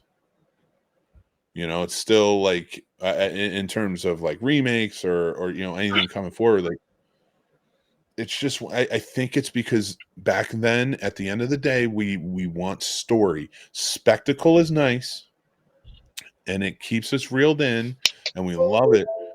But at the end of the day, we're creatures of like wanting good story, something to pull us in and keep us there. And if you don't have a good story, I just think it doesn't work as well. I think our brains know, like, okay, it might be, I love it right now, it's amazing. And then like 4 months from now, you're like, I don't know if I want to see that. No, you do definitely have a point there, because as much as I love the blood, guts, and titties and all that stuff in horror, I do. I'm not gonna lie to you guys, I do. But again, slasher is my favorite. Yeah, too, girl. Slasher is my favorite. But I do love when a horror movie has the fear factor and it has that good fucking story with it, because it makes it such a better movie. They may not be my favorites. I'm not gonna lie to you guys. Again, slasher is my favorite. It's just this is what I grew up on. It's what I know. But when you get those movies with the good stories and you get the gore with it, the craziness with it, the psychological with it, oh my God, that's like, what the fuck? Mm-hmm. That's what I want. That's what I need. Give me it. But now give me another slasher or 2 or 15. I can't help that part of it, Mick. I can't help that part of it. I don't know. So when was the last time that you watched this one, Mick? This movie? Last week was on. It was on TV. Before that, He means, I think, I was gonna say, he means more so. Oh, okay. Oh, sorry. Like The last time I was in my first house, like my first one that I bought my wife. So it had to be. We bought it in 2015. So Okay. I'd say between 2015 and 2018. Okay, so give or take a decade later, and here we are, almost a decade later, watching it. Do you feel like your sentiment towards it or your opinion of it has changed at all, evolved, gotten better, more acclaim to it now, or less? Or was the initial view the one that like set this one in your mind? I think I like it more now than I did the first time around. I think back then I had like that. It's just nothing beats the original. Nothing's as good. And then as I grew up, and I mean, we even saw the change as late as the other day with Nightmare on Elm Street. You know, if I feel wrong or I see something differently at a different age, I might. Will I revisit this one? This is going to be like a Nightmare on Elm Street for me, where if it's on TV, I'll watch it. But Nice. I'm not going out of my way to watch it. But are you happy to? I wouldn't call it happy. I'd call it content. Okay. Be like, it's viewing horror. That's fair. Yeah, like, yeah, for me, I don't know when I'm gonna watch this again. I don't remember the last. As a matter of fact, the last time I watched a Texas Chainsaw Massacre movie was the last one that came out when we reviewed that. I think I watched that twice. Once when it first came out, you know, the day it came out, and then the second time was to review it. And it's a fun franchise for me. I just recently watched part 3. Finally, never seen that. Ain't that some bullshit? I literally seen every other Texas Chainsaw Massacre movie, if I'm not mistaken, with the exception of part 3 until like 2 weeks ago. How the fuck does that happen? All right, so now since you brought that up, I'm sorry. Go ahead, Mick. Before I ask again. No, I was just gonna say, dude, there's so many movies I can't wait for you to watch. And there's a ton that I gotta watch because you guys have been opening my palette even more towards a lot of stuff and bring me back to some nostalgia, giving me crazy new ones that I never ever would have watched. Honestly, even with me working in a video place in Hollywood Video back in the day, I'm not afraid to say there are movies that I would just keep walking by and just never ever pay attention to. There are movies that exist that I don't even know they exist yet. I've stocked them hundreds and hundreds and hundreds of times. Yeah, I get that. This movie right here, I'm about to show you guys. Hang on, give me a moment, please. I don't know if you were on this episode. I don't think you were on this episode, Chris. But I know me and James reviewed this. Which one? This shit right here, The Sadness. What the fuck is this? This shit is wild. That is on my list ever since you guys have reviewed it. This shit, like, I'm gonna watch this again. I'm definitely gonna watch this again. I loved this fucking movie. I really enjoyed. It was just, this was one of those. I didn't even listen to a that Japanese episode. horror. Yeah, like it's like a Korean zombie film. It is fucking bonkers. Like, holy shit. The gore, you're just like, oh my fucking goodness. Like this Train to Busan, because I didn't really have a favorite zombie movie. Train to Busan was that for a little bit because the wildness of that until I seen this earlier. It came out last year, but I seen it earlier this year. And I'm just like, holy fuck. This is gonna be hard to beat for me for zombie movies. This is gonna be hard to beat because this just gave me everything. So this show just made me have another question for you guys. So I have 2 questions for you guys. First one, we'll get through in the responses, and then I'll come up with the next one. Mm-hmm. So question 1. Now that we talked about the Netflix TCM, Texas. Now that we have that, okay, we can all agree that this one is probably the better one, right? By far. Yeah. Oh, yeah. Okay. By far. So what exactly about this new one is your biggest gripe about it that makes it so far removed from being even on the level or close to the level of the 2003? It just doesn't have the same gravitas. To me, it doesn't have. I'm trying to. You're saying why doesn't the newest one live up to this one? Yeah. Why is your opinion that on that?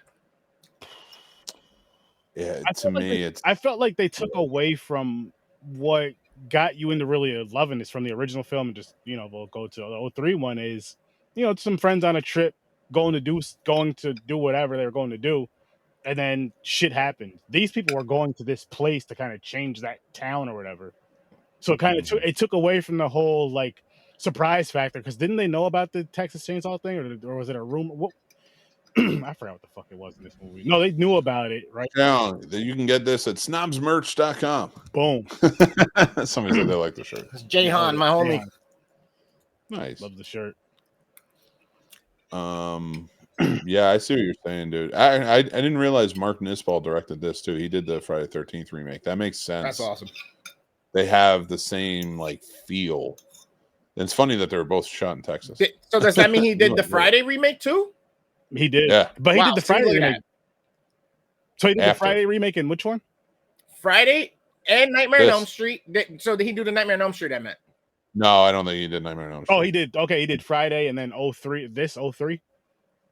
Yeah. Okay, I thought you were talking about the. He probably got that. He probably got it off of that one. Got it. Probably like, yeah, you want to do Friday? And then the other thing was that who did this? Paramount? Was this one a Paramount? This one was not Paramount. Universal? I gotta show you guys another freaking. Oh, that's kind of funny. The director of Nightmare on Elm Street, he worked on a Justin Timberlake video. He directed a Justin Timberlake video. And just a correlation like Jessica Biel in this. Yeah. And as far as Jayhan, this next one right here is for you. This is a big reason why you should watch The Sadness. See that face? Jesus. She looked high as fuck. That's why you need to watch it. All this shit in here too is why you need to watch it. All this shit going on over here as well. But this is just look. This is what I'm talking about. This crazy shit right here. This is a wild fucking movie. More crazy shit. Oh, the one with the light. Yeah, I mean, he's just kind of standing there. Oh, this one right here. The picture wasn't big. This. Okay. Oh yeah, you love your gore. So I guess that was a Taiwanese movie, is it? Or is it Korean? I don't remember if it was Korean or Thai. I forgot, to be honest with you. All right, so that leads us, since you segue back to this perfectly, question number 2. I mean, you guys really, well, you said not as much gravitas. Sturdy, what, oh yeah, your thing was the whole premise behind the reason. Yeah, because it kind of took away from the story. It kind of took the fear away. What I did enjoy, the best part about that movie was the bus scene. Okay. Where you just but that's with chainsaw. What was the bus scene though? The bus scene was the quintessential horror slasher fanboy murder and that's pure fan service. And I think that's what fucks people up. Like, I don't mind fan service in a film. I'm a Star Trek fan. I love fucking fan service all day. I'm a Star Wars fan. I love fan service all day long. How's it going? And I don't mind it in my horror movies, but like when you watch this version, you watch the 1974 version, you watch the 2003 version, it feels real. Even like the original, when he's just bonking you on the head, it's like whatever. It still feels real. It still feels like this could happen. This could exist. That remake or continuation or whatever they did in Netflix, which I didn't even hate it. You know, for everything it was, I didn't even hate it. But I was like, this is what the second one was. Yeah, it's and that's why I love the second one, and I know that as fan service, but I know it's a terrible movie too. We got family in the building. What up, James? What's up, man? Hurry the fuck back, man. That's all I'm gonna say is hurry the fuck back. We all miss you. Yeah, no. So does Mick. I do. I ask about you, bud. Okay, so are you guys done with your explanation on that? Yes. Oh, you know what? No. My last thing too with that one is they tried to copy Halloween 2018 and they did a horrible job with it. But the whole Sally coming back to try to, it was just, there was no reason for it. There was no reason for it because with Michael, it made sense. He's been chasing Lori for fucking years. She's tired of the shit. She wants to take this dude out. This dude and here's the thing. This dude stays, not only does he stay in Texas, he stays at his own property. He stays on his own property. Literally. So you're going on his property and wondering why you're getting chopped the fuck up. Now, on the way there, yes, his family gets you there. That's one thing.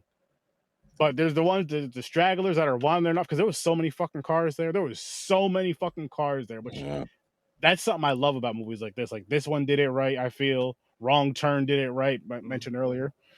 I love when films that are like in these type of areas do that, where you see the cars from just a bunch of cars in the lot. It looks like a fucking old junkyard, and it's like, holy shit, they got that many fucking people without seeing the bodies. Just seeing shit. You'll see a couple bodies here and there, a couple things here and there. What are you saying? So what do you think about in terms of horror then, like we were talking about? So for me, like I said, like I need a good story. Like but I don't mind camp. That's the thing. Like the Texas Texas Chainsaw Massacre 2, again, going back to that. The reason I like it and respect it so much is like even the poster in that movie is mocking the Breakfast Club.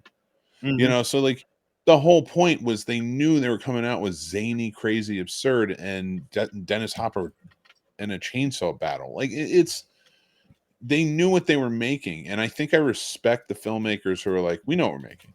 Yeah, like Edgar Wright with Shaun of the Dead. Like we know what we're making. We're having fun here, and we're gonna make it good. And I think that's what makes it good. It's like we know what we're making. We're gonna acknowledge it. We don't expect you to come see this like that new Texas Chainsaw and be like it's campy, but we're playing it like it's real. Like it's that certain horror that we're always expecting. You know what it is too? It's with the new one, with the whole social media shit, like how they added that into it too. And it takes away from the horror. It takes away from the horror aspect of it. I mean, I get it because it was, you know, shot for 2022 and all that shit. So I respect that portion of it. But when there's people getting cut up on the bus like that and people just standing there and he's just yelling at Leatherface, like, what the fuck? That's what happens in real life. That, yes and no, to an extent, I'll say. To an extent, I'll say that. Because I don't think people are going to be too ballsy. I don't know, though. I don't know. People are fucking stupid as shit, too. Yeah, so. I mean, in those situations, I've always had issues with in movies where there's so many people that can outnumber the person. Okay, you may lose a couple of y'all, and okay, you guys are in the front. You probably know you're going to catch the brunt of it. I get you trying to escape, but if he's already preoccupied for a second and there's 60 of us, I'm pretty sure 20 and 30 of us can jump on him real quick in that instant. But that thinking is not the thinking of the generation they were portraying. That's true. That's very like true. You know, we grew up in that situation where we feel like that and like, okay, we got to do something here. We got to take this, and that's why that works. And you see it so much in old horror movies with the jocks and the stuff and those stereotypical characters who are like, we got to fight him. We'll just go kill him. Let's take him out, and then they get murdered. Like there's that satisfaction, which I was like, this was almost like porn for it, and that's where it like porn for like people who hate this new generation in a weird way. So it's like, you know, it's just, and they're killing off all the little, you know, Gen Zers, I guess is what they are. Yeah, millennials, maybe. I don't know, man. I don't pay attention. I don't keep up with all that shit. I just know I'm 37. Like all that extra made up side nickname Gen whatever. I don't fucking know. I really don't. Like I never got any of them shit. So I'm like, I laughed at the cancel culture joke. I'm an 80s baby. I laughed at, bro, I'm gonna cancel you. I laughed at that. I did. And then when he got chopped, I laughed again. But you know, yeah. That was so. It was just, and it works. It works. But it wasn't that great. Like I only watched it again. I watched it when it first came, and I think I watched it for the pod, and that was it. I may have to. I'm gonna revisit it because again, I'm going through this whole franchise at some point. But I'm not really looking forward to seeing that one. Any movie, honestly, any movie that is more about the message than telling a story is going to suck. I hate to say, like, but it's true. It's going to suck. It's not going to be good. Not because a message shouldn't be there, but all of the best movies still have messages about whether they're social themes, whether they're, you know, whatever they are. If you're absolutely out there and you're making a movie strictly, unless it's a documentary, but even then they should be unbiased. But if you're making a movie and you're like, I want to add these themes, like Alien completely being about rape, you know, that whole thing is an analogy for it. So like But most people don't catch on to that until they study it a little bit, and some never figure it out. Just fans of it, they never know that that's what it's about, and that's the way it should be in terms of movies. Like, you should get the theme, but it shouldn't take over the story. It shouldn't be what this is about. Yeah, agreed. Then you're not telling a good story. We want the interpersonal connection, the intimacy of a story within our movies. Yep. Yeah. All right. So question 2, since we had segued back and stirred away from it, what do you guys think about if we start getting an influx of remakes, but from other studios overseas? So if somebody's Korean, Chinese, Japanese, Indonesian, Bollywood, or fucking even like South Africa, like, what happens? How do you feel about that? Do you think we'll get some good shit? I think we definitely would. I know we will. They are, and they are already, and we will. You can find a remake of all of our properties. But are they actually named the property though, or is it just under something? And that's the thing. I mean, it's under something else.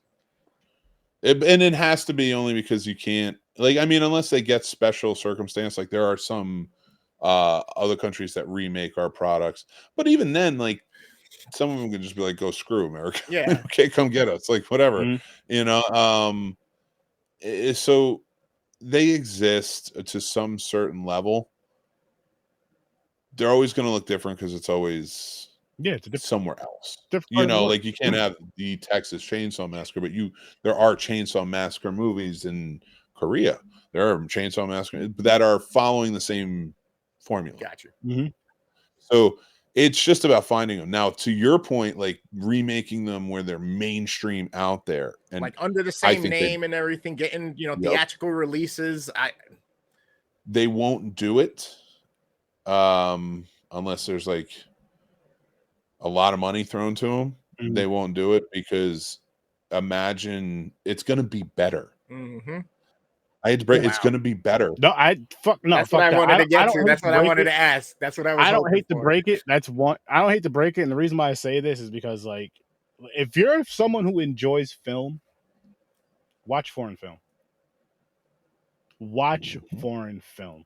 I don't care what genre of film it is. Well, for this, we're going to stick with the horror, but overall, I'm going to say watch foreign film. But I don't care what, horror, watch foreign horror films. They are fucking... I mean, The Sadness is one. Shit, 2 that I named on here. Train to Busan's another one. Yeah. Those 2 I'm just like, oh my God, they're doing some wild shit. Yeah. They're doing some shit to where, like, America's just like, oh no, that's too much for us. That's too... No, the fuck it's not. Yeah, even some of their episodic stuff that's like on Netflix or whatever. There's one with kids in a school that they get trapped. Like, it was fucking awesome. I forgot what the hell it's called. I gotta look it up again. Oh, yeah, I've seen some of them. Like, but the thing is, like, that's another thing about foreign. They like remaking our movies because they like our cinema, just like we like theirs. Like, there's not much of a difference there. I will say they're making better stuff that we're copying. So, like, that's the messed up part. They're making original stuff. Yeah. I mean, shit, the Hunger Games up against, if you guys have ever seen Battle Royale. Yep. Yo, Battle Royale. So much better. Yep. Oh my gosh. Like, I got to go back and watch that again. Both of them. And the idea of it, you watch fucking Hunger Games. Do you feel bad for these kids? I mean, at times, the second one and the third one get a little heavy, but yeah. When they really play the music. Yeah. But, like, that first part, there's all kids dying. Yeah. Give a shit. Nobody cares. But every single kid, even if they're bad in Battle Royale, you're like, these are kids. Yeah. They played it up. They did it right. And that's the thing about foreign filmmaking compared to American filmmaking. We have too many goddamn rules put in place and rating systems that really fuck it all up. Yeah. I mean, is that... I don't know. It's really tough because I think it's just more of the executives trying to make the decisions to keep it in a mass audience or whatnot than it is more so the red tape of the guidelines of rating, honestly. But I feel like once you watch a movie, it's Hollywoodized, you know it's Hollywoodized. You know what I mean? Yeah. But I feel like that goes hand in hand with what Mick is saying, though, is as far as like the red tape and all that shit. It's like, okay, we can only go this far with it. We can only do this. And overseas, they're like, nah, fuck that. We're going to go here with it, because if we go here with it, yes, it's fucked up. Yes, it's crazy, but it's going to give you that feeling of oh my God, they fucking went there in this fucking movie. Yeah. The holy shit! What the fuck? Like it's those things to where it's like when you're having conversations with friends talking about that film, you're like, yo, but can you believe what they did at such and such a scene? Can you believe what they did at blah blah blah blah blah? And then you watch the remake, the American version remake, and that's out of it. Yeah. It's watered down. It's just the kid jumping out the shadow. That's a kid jumping out the shadow, cutting someone's face off. Yeah. The only example that had come to mind, which I thought of when I asked that last question about, had the statement about the ratings or whatnot, is the movie like The Raid, and then we got Brick Mansions here in America with Paul Walker, and it's the parkour movie, and they changed so much shit, and it still was okay of a movie, but it was so California, it was so Hollywoodized. That's the problem, and to add to that, that's not even a Raid remake. Right. They're making the Raid. The Raid was already bought years and years ago when it first came out for to be remade as a mainstream American Hollywood film. It still hasn't been. Or D13. Because all they do is fuck it up. They fuck it up. And the reason they fuck it up is because they forget what made the original so goddamn good. And they're like, yeah, but we want this new hot actor to star in it. And how do we get Harry Styles to be that great at martial arts? Plus, Americans don't really want to watch all that high flying martial arts. Yeah, we do. We watch the Raid. We absolutely do want to. We watch the original. You just keep telling us we don't want to, and then giving us shit we don't want to watch. Yeah, as a matter of fact, I'm gonna speak. No, fuck this. I'm pulling myself up for this. I'm gonna speak for America on this. I don't do this. Love it. America is not a country I want to speak up for a lot of times, but listen. It's your country. Go for it. We love foreign action films. Way better than the Americanized ones. Too many explosions, all that shit. That shit gets boring. The guns get boring. We love the hand-to-hand combat with the awesome martial arts and the weapons that they use, all that close combat shit. It looks fucking amazing. That's why I love the Raid so much. Yes, there was guns in it, but the close combat, oh my God, you can't top that. Give us that. Come on. You know why they won't? We could do better. You know why they won't? Let the horror movies go where the other overseas movies go to, because, again, the sadness was fucking phenomenal. No, ask James. James. Tell him. You know why they won't? Because majority of Christian groups, Christian Judeo groups in America are white. And they don't want that. I'm a white guy. I love Kung Fu movies. I watch them all day long. So white people just messing stuff up again is what you're saying. Bullshit, especially with the insurgents we had in the 70s, but okay. It's annoying. I know you're not wrong. I'm just saying it's fucking bullshit. Dumb white people are fucking it up for us. Wow. There you go. All of Us Are Dead. That was the Korean show with the kids in the school. They get trapped on the campus. Oh, I got a challenge for Sturdy. Oh, I'm gonna write it to you for Christmas, Sturdy. Nice. I was gonna say, please don't yell it out here. No, you told me to write it to you, so yeah, I definitely will. Sorry. See right here, top. Yo, James, it's still my favorite movie. Like, I think what I might do, I know I said I was gonna do a countdown every month. I was lying to you guys, but what I may do, as a matter of fact, here's what I'm putting it out there. My anniversary episode, my 6-year anniversary episode. What I want to do is let's talk about the top horror movies. I don't care what year they came out, but we're gonna talk about our top maybe 5 or whatever. I'll think about the number then. Horror movies that came out whenever they came out. They just had to be first time watches for you this year. So whatever you watch for the first time horror this year, I don't care if it came out in 1962 or fucking 2023. It does not matter. It just had to be a first time watch for you. And you could have even watched it multiple times this year. Just a first time watch for you. So what was your favorite first time horror watch for you this year? But you don't got to answer that until January 1st. I think and this is just an opinion, so please don't feel free to just say shut up. But your anniversary episode would be kind of cool if you took your top 5 movies that you reviewed on your show. Not your top 5 episodes, but the movies you watched. These are your top 5 during the run of your show. You're like, these are the best movies. Then invite a panel of friends or guests on. They have to watch those movies. Then you take the ratings and you find out which one was the best one. Ooh, that'd be dope. I like that. And you know what? To flip it up, who would I have come on to do that? I'm gonna you two. Henry, Yeah, I'll get some more. James, James, he should be back for that. And I think what fucking I'll James do, finally huh? get Jahan finally on here. There you go.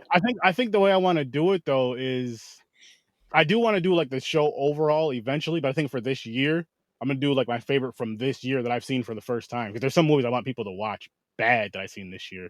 But I'll go back and look because I do have a list for my ratings and stuff. Yeah, I was like, that. bro, I don't think he'll be able to narrow it down to just 5 of his favorite of all time out of the 400 episodes or 450 episodes. 441 today. That'd be tough. I think in there he could do it. If you look over your list, I think you'd find that your top 5. He only has like the last year and a half, 2 years on the list. Yeah. Okay, for the last 2.5 years. Yeah, but I mean, again, The Sadness is going to be one of those films. But no, I do want to hear other people's things though. Like I want to hear what other people have watched because it's one of those things to where it's like that's dope that you've seen that. Well, I got something. I'll think of something. I got something. I'll think of something. Yeah, although I've been doing a lot of nostalgia watching the past couple days, the next 2 or 3 days is everything I watch is gonna be something newer that I find on some of the streaming services, so that I can give now my reflection. I did my little TikTok with the honorable mentions. I talked about sleep or summer. What was it? Bloody Summer Camp. What was it? Yeah, Bloody Summer Camp. We did that. Sleepaway Camp. I did. Did Evil Dead 2. I did a whole bunch of things. You know what I mean? So now I'm gonna do some of the newer stuff that's more relevant and really get you guys going. And plus, I got one coming. Actually, a couple talking about actual games. I know I'm a gamer. I got to throw some horror content gaming in there too. Watch Willy's Wonderland. I did already with these guys. Five Nights at Freddy. Yeah, we reviewed that. Speaking of which, the Banana Splits movie. I know the next raid is gonna be starting soon, so I'm gonna hit the raid thing. If you guys want to jump. We're gonna continue for a little bit longer. Of course. But you guys listen. I'm being honest. Watch The Sadness. And no, James, listen. That's true. We did watch a lot of shit movies, but there's a lot of ones that we really enjoyed in there. You know what? I'm gonna give you. I got some. It's brewing right here.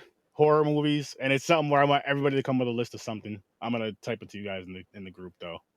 I like it. That's good, I'm in. But, I'm just gonna type something right now so I don't forget. Or you could do like you pick a panel and like we have to find our favorite movie that you reviewed out of your list. I like that too. And then we talk about it. Or you get to go to an episode. I mean, either way.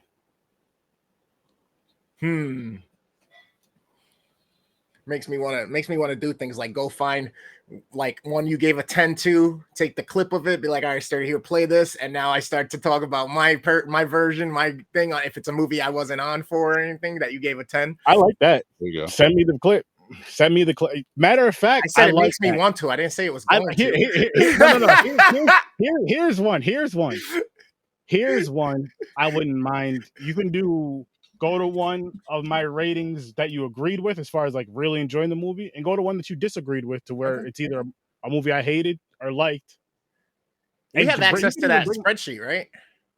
Here's what you do. Yeah. All right, everybody. I'm talking to all the sturdy fans out there. You got 2 months, just over 2 months, right? January 1st, right? Mm-hmm. So you got over 2 months. Now get online and make sure you're either commenting or make sure that you throw up a video if you're on TikTok or YouTube Shorts or whatever, and make sure you were tagging this man and everything and using hashtag #SirSturdy, right? And then tell him, debate him, tell him, like, pick out maybe something he said he didn't like that you love, or pick out something, a memory or a movie that he did, and tell us about it, what you think. But make sure you're tagging Sturdy and everything. There you go. I like that. There you go. And come be a part of the show, jump in these comments and all that fun stuff, because we're going to talk about it. We're going to talk about it. And on Popcorn and Pints, we have that should be a reoccurring theme, like Sturdy versus the people. I like it. Yep. All right. You guys are jumping in the raid? Yes, sir. No, I'm just starting the raid. So people, go follow that raid. Jahan, it's going to start in about 5 seconds. If you guys go. I get it. Again, we're going to wrap this up in a little bit. I do want to talk a little bit more. Okay, cool. But got a minute or two here. We're good. Yeah. So I appreciate anybody who has been in the chat all day, anybody who's been following us from raid to raid to raid. You guys are fucking goats. We know how valuable your time is. We know, especially because we do this for y'all and we know how much time it takes. So thank you for showing your appreciation by also viewing our content. Make sure you're going to follow Mr. Scene Snobs right here, Mr. I almost said Snick. Mick Manhattan over on the Scene Snobs. He's got tons of merch as well. He's got a Patreon. He's got a bunch of great free content for you on his YouTube channel. His communities are growing like bangbusters. Go follow him on Discord and join the Snobs Nation. Oh, thank you. No doubt. And then over here, the man, the myth, the legend, Mr. Sir Sturdy of Horror with Sir Sturdy. If you're watching right here, right now, whether you're on his channel, Mick's channel, or my channel, I'm on Tuesdays and Thursdays with this man because it's a goat. It's a great show. We all love horror. If you're going to get down with us, we know what it is. And we don't mind debating. So bring your energy, bring your scariness, bring all of your gore-loving self and sex appeal. Let's go. Nice. Got someone over here starting live. I do have a new favorite found footage movie though, James. Blair Witch is still up there. I love that movie. But Creep 1 and 2, they're good. Those shits. That's all I'm gonna say, man. I get going, Mick. I get going, and I can't stop, bro. I can't stop. You're good by me. I don't care. Don't bother me. Dude, yo, listen, between these two guys right here, okay, on your screen right now, they both have collectively over a decade, if not more, almost a decade and a half of podcasting history and experience. So you guys want to go check out fucking Mick with all of his knowledge of the film industry. There's insight on filmmaking, lighting, the business behind the scenes, thought processes and shit like that. Sir Sturdy has been a horror fan since he's a child. This man knows tons and tons of things. He may not remember it all in the moment, but if you jar his memory, he will recall. He will join in. He will let you know what's up. That is true. And you know what? I got to tell you guys this too. This is another, you know how Mick was talking about how, you know, you watch certain films for inspiration. I'm going to tell you guys a film that Mick was telling me about that sometimes it inspires him to create over and over. You know, he'll just have it on repeat. 2 Girls, 1 Cup. And he says that inspires him to do what he does. And he does some great things. So maybe you guys should take heed to it and check it out. I'm just saying, just check it out. Not a sponsor. Not a sponsor, but can be, by the way. I had to throw it in there, Vic. That was for you. I told you, it's always going to be for you. That is literally the last thing he wants to be associated with. You're the one that's like us saying that fucking Nick Cage is your best friend. Like, that's the epitome. That's literally the equation of that. My face is so red. The way I feel about Nick Cage is the way he feels about 2 Girls, 1 Cup. Seriously. Right. I have to go 2 Girls, 1 Cup into the bathroom. The actual receptacle, which is meant receptacle. It should have been in the first place. I'm talking about the video and everything else. Nice. Jesus Christ. All right, guys, we're out of here. Right now, it looks like you're holding your butt cheeks like you really got a shit. Like you had your arm back. Like no, I just put it on the thing here. I have the arm here. Got you. Straight on out. Let's go. Let Jahan shine, everybody. Jahan's gaming coming up next. I don't know what he's playing. He might be playing Blood Hunt. He might be playing Back for Blood. Fortnite. We're gonna have to go check it out. Go check him out. And we're getting out of here. Be here Tuesday though. It's gonna be a lot of good shit going on. I don't know what time it's starting, but it's gonna be here. See you in your nightmares. Peace. And remember, 2 Girls, 1 Cup. Remake coming out 2026. Produced by Mick Manhattan. I'll be back later around midnight Eastern, 11 p.m. Central, if y'all want, for the End podcast with a bunch of other people that were in part of this raid-a-thon. So I'll see you guys soon. Peace. Peace. I'm going to bed. I'll see you in your nightmares.